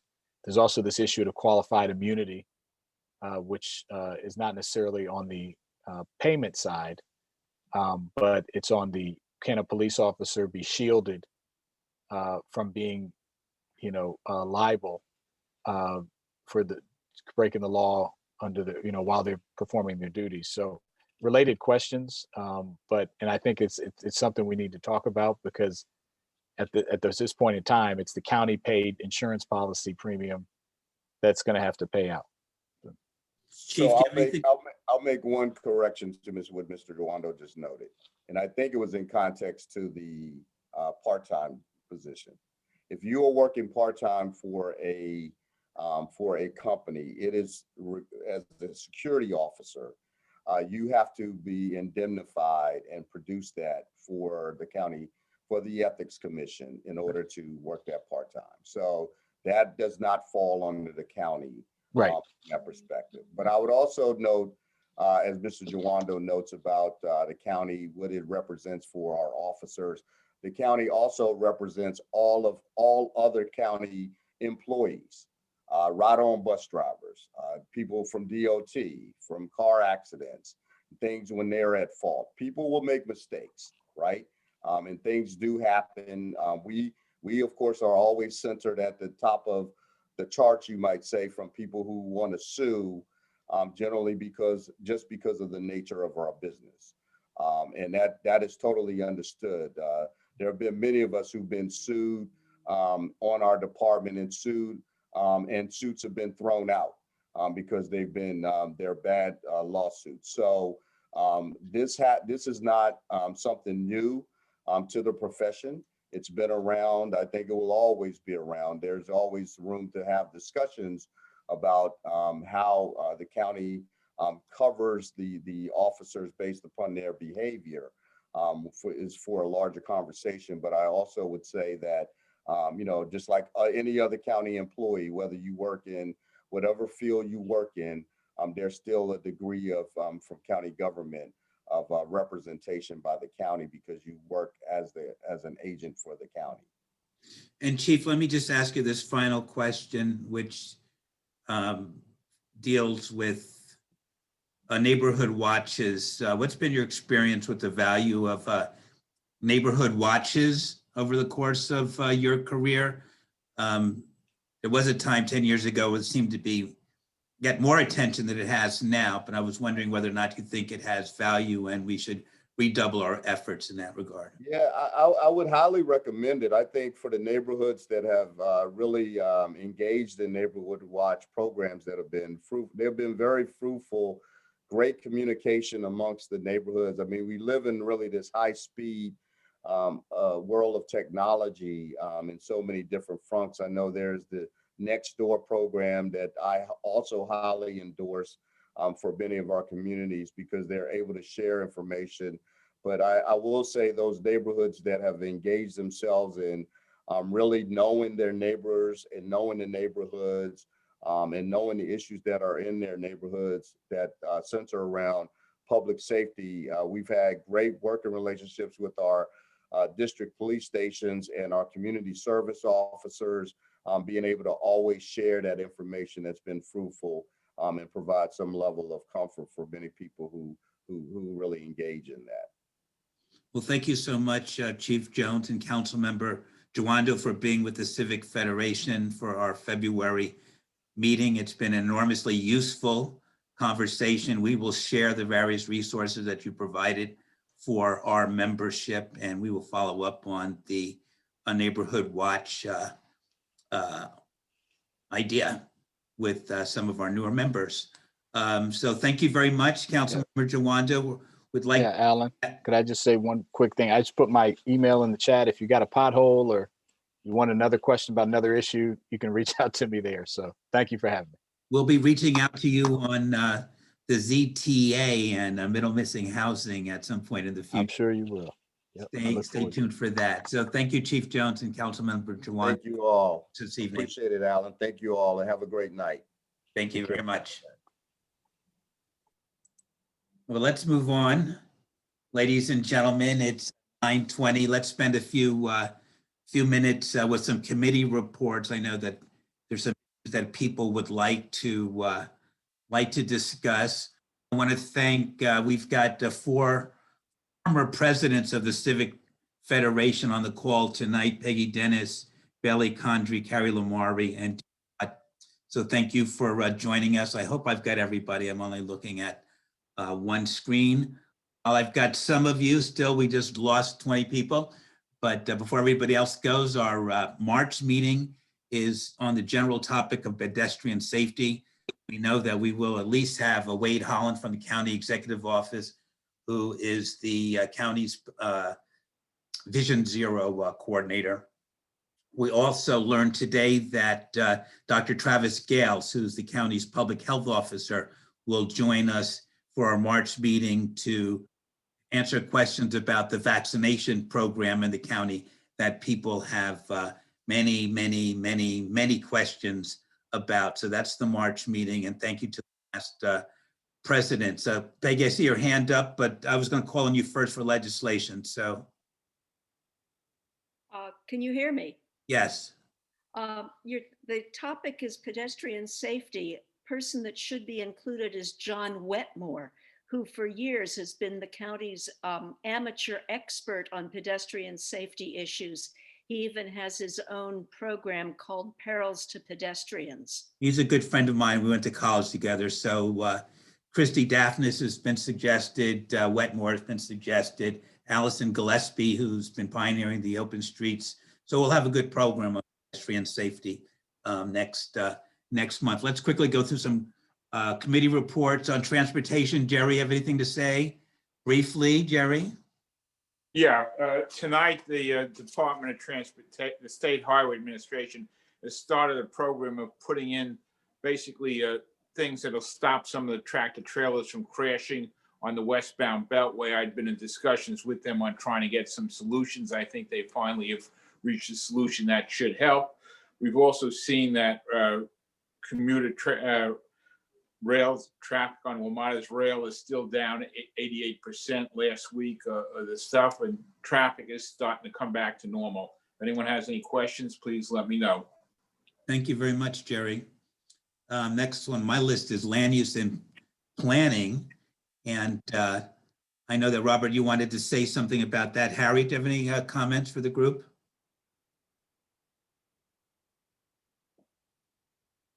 Well, while we try to get a hold of Harriet, Robert, do you want to answer that, ask that question or make that comment that you? I'm requesting MCCF to send Montgomery County Council members a reminder that you spoke against ZTA 1907 at the hearing a year ago, or maybe a year and a half ago. And that's on small cell. Small cells, yes. Small cells. Yes, we can do that. So thank you. Thank you for bringing that to our attention. It's on the Civic Fed website.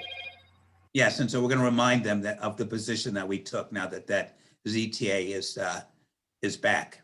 Yeah, Harriet reminded me of that earlier. Okay. Anything else on land use and planning? I can just remind the group that we did take a position with regard to solar in the Ag Reserve, and we agreed with a large group of like-minded community organizations that we thought conditional use was an appropriate way to deal with solar in the Ag Reserve. And County Council will vote on that soon. So on that issue, there is a proposal to accept a modified vote to come up with a compromise to remove the ZTA from consideration, come up with a compromise, and there are documents circulating by both Hans, Reamer, and CCAN about this. And the majority of the people involved with this effort are against denying the vote, which I think you said is Wednesday. Sorry, I put myself up front. So there is a point-by-point analysis of what was circulated by Hans, which I can circulate to other people if they would like to see it. You can reach me at Condrey, C-O-N-D-R-E-Y, Bailey, Condrey Bailey at gmail.com if you would like to see that point-by-point analysis. I circulated it to our executive committee earlier today, but many people may not have seen it yet. And it's interesting. There is no reason to can the vote on the outstanding legislation that needs to go forward. That way the rules are clear, everybody knows what it takes to get solar in the ag reserve, and we can stop wasting time on talking about it. Thank you, Bailey. That was a 6-3 vote in favor of conditional use. It's unlikely to change. On education, anybody have anything to add on education? What about public utilities? Mr. Willen, do you have anything you'd like to say about public utilities? Yeah, can you hear me? Yes. Yeah, okay. Well, just one thing that I came across, and I'm not sure when this started, but Pepco has moved their customer service, if you call them on the phone, to Alabama. And their customer service is not real good. They don't seem to know much of anything. And anyway, I just want to make everybody aware of that. I actually filed a complaint with the Public Service Commission about the quality of the customer service, and Public Service Commission just basically said, well, kind of like too bad. So just wanted to pass that on. Thank you very much. I see that Dick Caffinger is with us too, another past president. So thank you for joining us. Dick, didn't see you there at the very beginning. Next thing I have is legislation. Peggy, would you like to say anything about legislation? Yes, I haven't gotten any feedback on any of the various bills coming before the state legislature. I'm going to be testifying, I guess, as an individual, but I would love to say that the Civic Federation supports HB 99, which is the beverage container deposit bill. It would make the 11th state in the country, if Maryland is to adopt this, to have a deposit required on beverage containers like soda cans, beer bottles, etc. As a member of the Adopt a Road crew, I can tell you from personal experience that there are a hell of a lot of cans and bottles being tossed out of people's cars, enough so that it's not just a problem for transportation, it's a problem for the environment. And when these bills were first adopted, Oregon adopted it 50 years ago with Vermont right behind 49 years ago. The idea was to encourage recycling.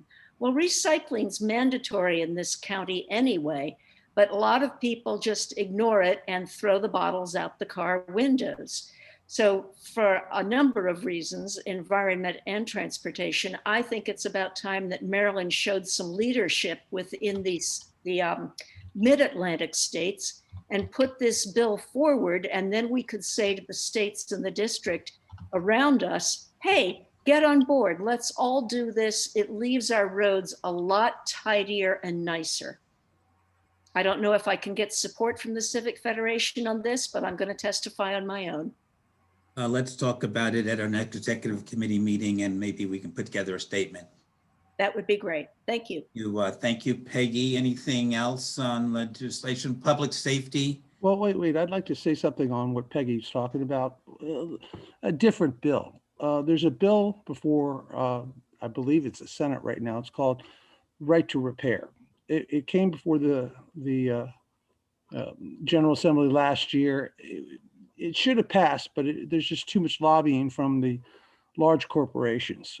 Right to Repair, it started out in the computer industry, but it's moved on to refrigerators, appliances, even vehicles, tractors, farm tractors, etc.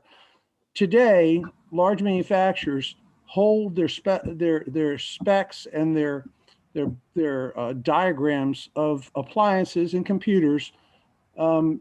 They withhold that. They also withhold the right to use certain parts. In other words, you can't use aftermarket parts. You have to use their parts.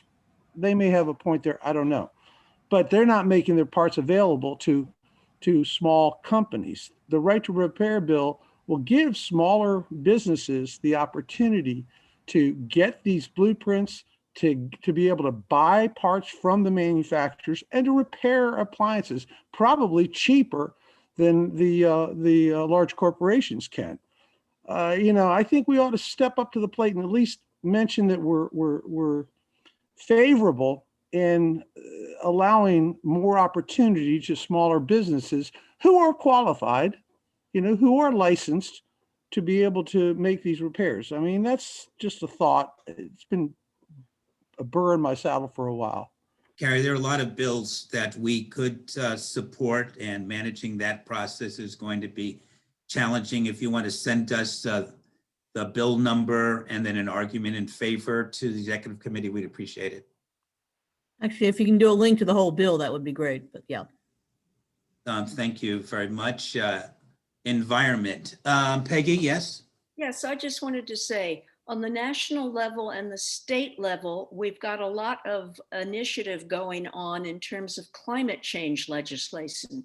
The county has its own Montgomery County Climate Action Plan. I think Bailey has written about that, or am I wrong? It seems to me that we ought to put some time and effort into looking at the county's plan and seeing how it meshes or conflicts with what's going on in proposed legislation at the state level, and talk about that also. So I put that up. I'd love some help doing that.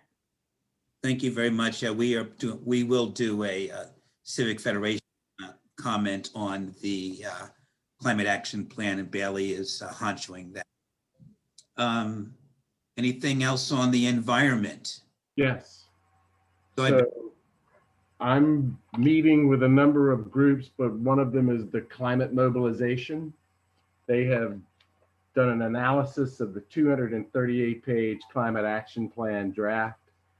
There's another meeting tomorrow night at 7:30 of the climate mobilization group. If anybody would like to join that, I put my email address in the chat. If you email me, I'll send you the link to join that meeting. I don't know what our approach is going to be from the Civic Federation's perspective. I think that I could make the case that we could sign on to the climate mobilization's comments, providing them some of our own in the process. They have a formal process. It's a Google Drive document.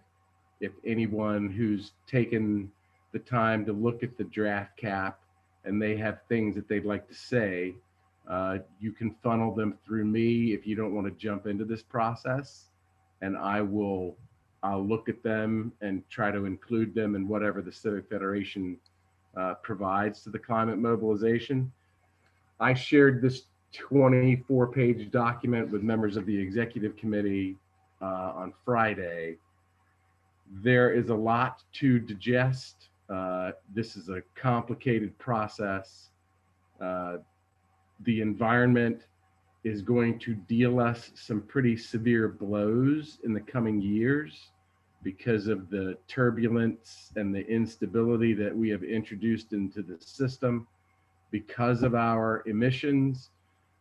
One of the other things that I will push hard on because of allied groups that we have relationships with is that synthetic turf should not be given a pass. It is not even mentioned in this document, and it emits both methane and ethylene on a continuous basis. And heat. And it's a profound heat island, correct. So there are things that they just didn't include them because their primary focus was, to reduce greenhouse gases. But there are some inconvenient truths that they have sidestepped, and we'll try to get those included in the comments. So anybody that wants to send me stuff, you've got my email address, and I will include that in our comments. And I will work to put something together for inclusion in their Google Docs drive for the meeting tomorrow night, because they'd like to hear from the groups that are participating in their meetings. Peggy? Bailey, I can't find your email address in the chats. Can you just give it one more time verbally? Yeah, it's condrebailey@gmail.com. Thank you. You're welcome. And you should have docs for me in your inbox. Yeah. Any other, anything else to add on the environmental issues? Let me just close by saying that we haven't forgotten about the missing middle housing issues that are being discussed at the county council and at the Montgomery County Planning Board, and we still plan on having a special Zoom program with experts to discuss missing middle housing, especially as it relates to the R60 zone. The Planning Board in its comments to the County Council has suggested that it should not only be near Metro, it should be near bus rapid transit and Purple Line stops, and it shouldn't also be just R60, it should be on larger units as well. So this is an issue of considerable importance and interest to the civic associations that we represent, so stand by for that. It's 9:37. Anybody else have anything to discuss for the good of the order? I think we need to invest a teeny bit more time on ZTA 2007. Honestly, I think that the Federation should send a letter requesting the council to postpone discussion until after we've had an opportunity to discuss it. I mean, there's a lot of reasons for that. COVID is one. Getting the different civic. I've spoken to many people who have no idea that Thrive Montgomery is even going forward. No less missing middle, no less this Jawando proposal that's coming up on Thursday. Look, anyone who says that we have a missing middle issue in Montgomery County obviously doesn't know the zoning ordinance. We have every kind of housing stock, with the exception to community land trusts, to create a new generation of affordable housing. We have every other kind of housing within the zoning ordinance. We have townhouses, duplexes, we have quadruplexes, we have multifamily, we have planned development zones. We have a responsibility to the homeowner associations, community associations in Montgomery County to at least present the position that that the county is moving too fast, that they need to slow down, especially during the course of this pandemic, and have a broader discussion. If we don't, I think our county is going to be heading down a road that we don't want to travel to. We're going to be pushing a lot of people out of this county, and not to mention, once you get rid of single family housing, guess what? It's gone forever. So, Carrie, I don't disagree with you at all about Karen, I wasn't finished. But it seems to me that there is the planning board has said exactly that, which is this should be folded into the Thrive Montgomery 2050 discussions, and that it should, be done with a much more nuanced approach and so forth. And I know there is a letter that is going to the county council from a large number of associations, including mine, which signed on to it and so forth, making exactly that point. I can't imagine that there's any chance whatsoever that the council is going to vote in favor of, moving forward with this right away on Karen, Thursday. We are the umbrella civic organization for the county. Roll your eyes if you want to, but that's what we were originally founded on, land use. It started in Silver Spring. I can only say that the associations that we represent should have the opportunity to sit at the table. All residents of this county should have the opportunity to discuss the direction that we are heading with respect to single family housing. I'm sorry, there is a need for some affordable housing. I don't discount that, but I honestly believe if we continue to allow the council in the dead of night to bring up these issues, the opportunity to consider them properly and have a proper vetting of the concerns, what does that say about our county? Carrie, let What does me it say interrupt. about our future? Carrie, I read your article. Well, let me, well written. Carrie, But let it me, was Carrie, let me interrupt. of the Carrie, Smart Growth Coalition. That's just my opinion. Carrie, let All me, right, go ahead. Carrie, let me interrupt, please. So we've actually done lots of work on this. We're participating in the large coalition, which has got problems with both the missing middle aspects of the general plan draft, as well as the Jawando ZTA. We have repeatedly expressed our concern about the pace that this is being considered by government agencies. You're welcome to join these conversations. And as I said, we're planning a large Zoom call to discuss this issue for our members, so we can have that conversation that you'd like. So I think we've been doing everything we can, and I agree with you. It's a very impactful proposal, both from the county council and from the planning board.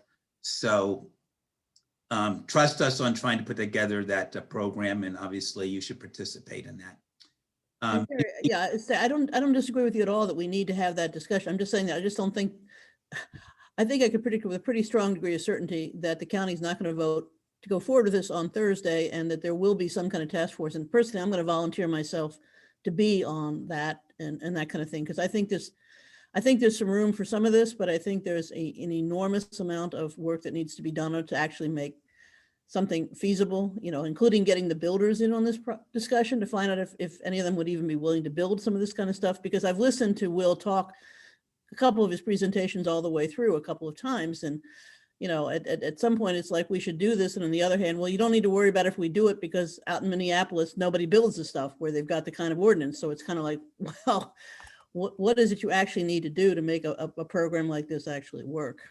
I agree. I can only say this. I am a small, very small developer. I've bought land, I've rezoned it, I've subdivided, I've built housing, I bought houses, rehab them, the whole 9 yards.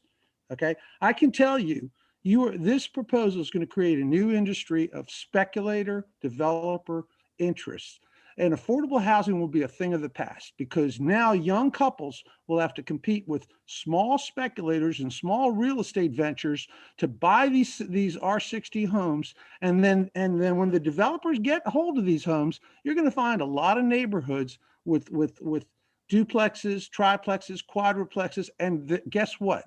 There's not going to be affordable housing, because by the time you build these houses, you're going to have to deal with hazardous material, demolition, a very large, they'll still make money. This will come to fruition. Trust me. If you create the opportunity, a speculator will get involved. You know, I don't know where they're coming from with respect to it not happening, because I can guarantee you, I would even look at it if it were legal. As bad as I think it is for Montgomery County, it's profitable. Okay, Carrie, thank you. Thank you very much. Like I said, we're going to have an extended discussion on this issue, and I hope you'll be a participant in that. Well, thank you all for joining us for the February meeting. Luella, do you have anything? You're muted, Luella. You're still muted, Luella. Well, you know how it is when you're old, you can't think of your head.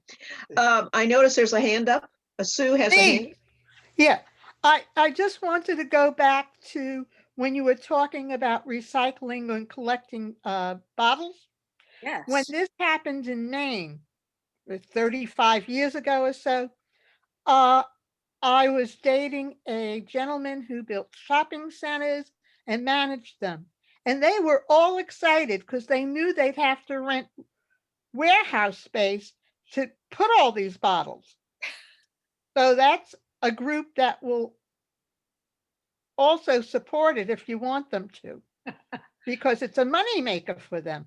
Well, I hadn't thought of that. Well, they did. I think we'll work it out, and I think a lot of people would probably be in favor of a bottle bill. So let's have that conversation. I would say, Alan, the bill does include setting up a study group to figure out how best to do this. So that wouldn't be something that would be thrown out onto the books. We're going to start doing this next month. wouldn't happen for over a year. I And have not no- that study and setting up a proper procedure also. I have no doubt that's part of the bill. Is there anything else to discuss? Well, then I'll entertain a motion to adjourn. Do I hear a motion to adjourn? So moved. So moved. Second? Yeah. Yes. Okay, Yes. thank you very, Louis, you have a question or you just motioning? How about a vote? I'm first I'm and- voting in favor of right. So, that's all. We're going to adjourn for the evening at 9:46. Thank you, everybody, for participating. I hope you enjoyed our meeting this evening and hope we see you for our March meeting. So take care. Thank you, Jerry. Thank you, Jackie. Thank you.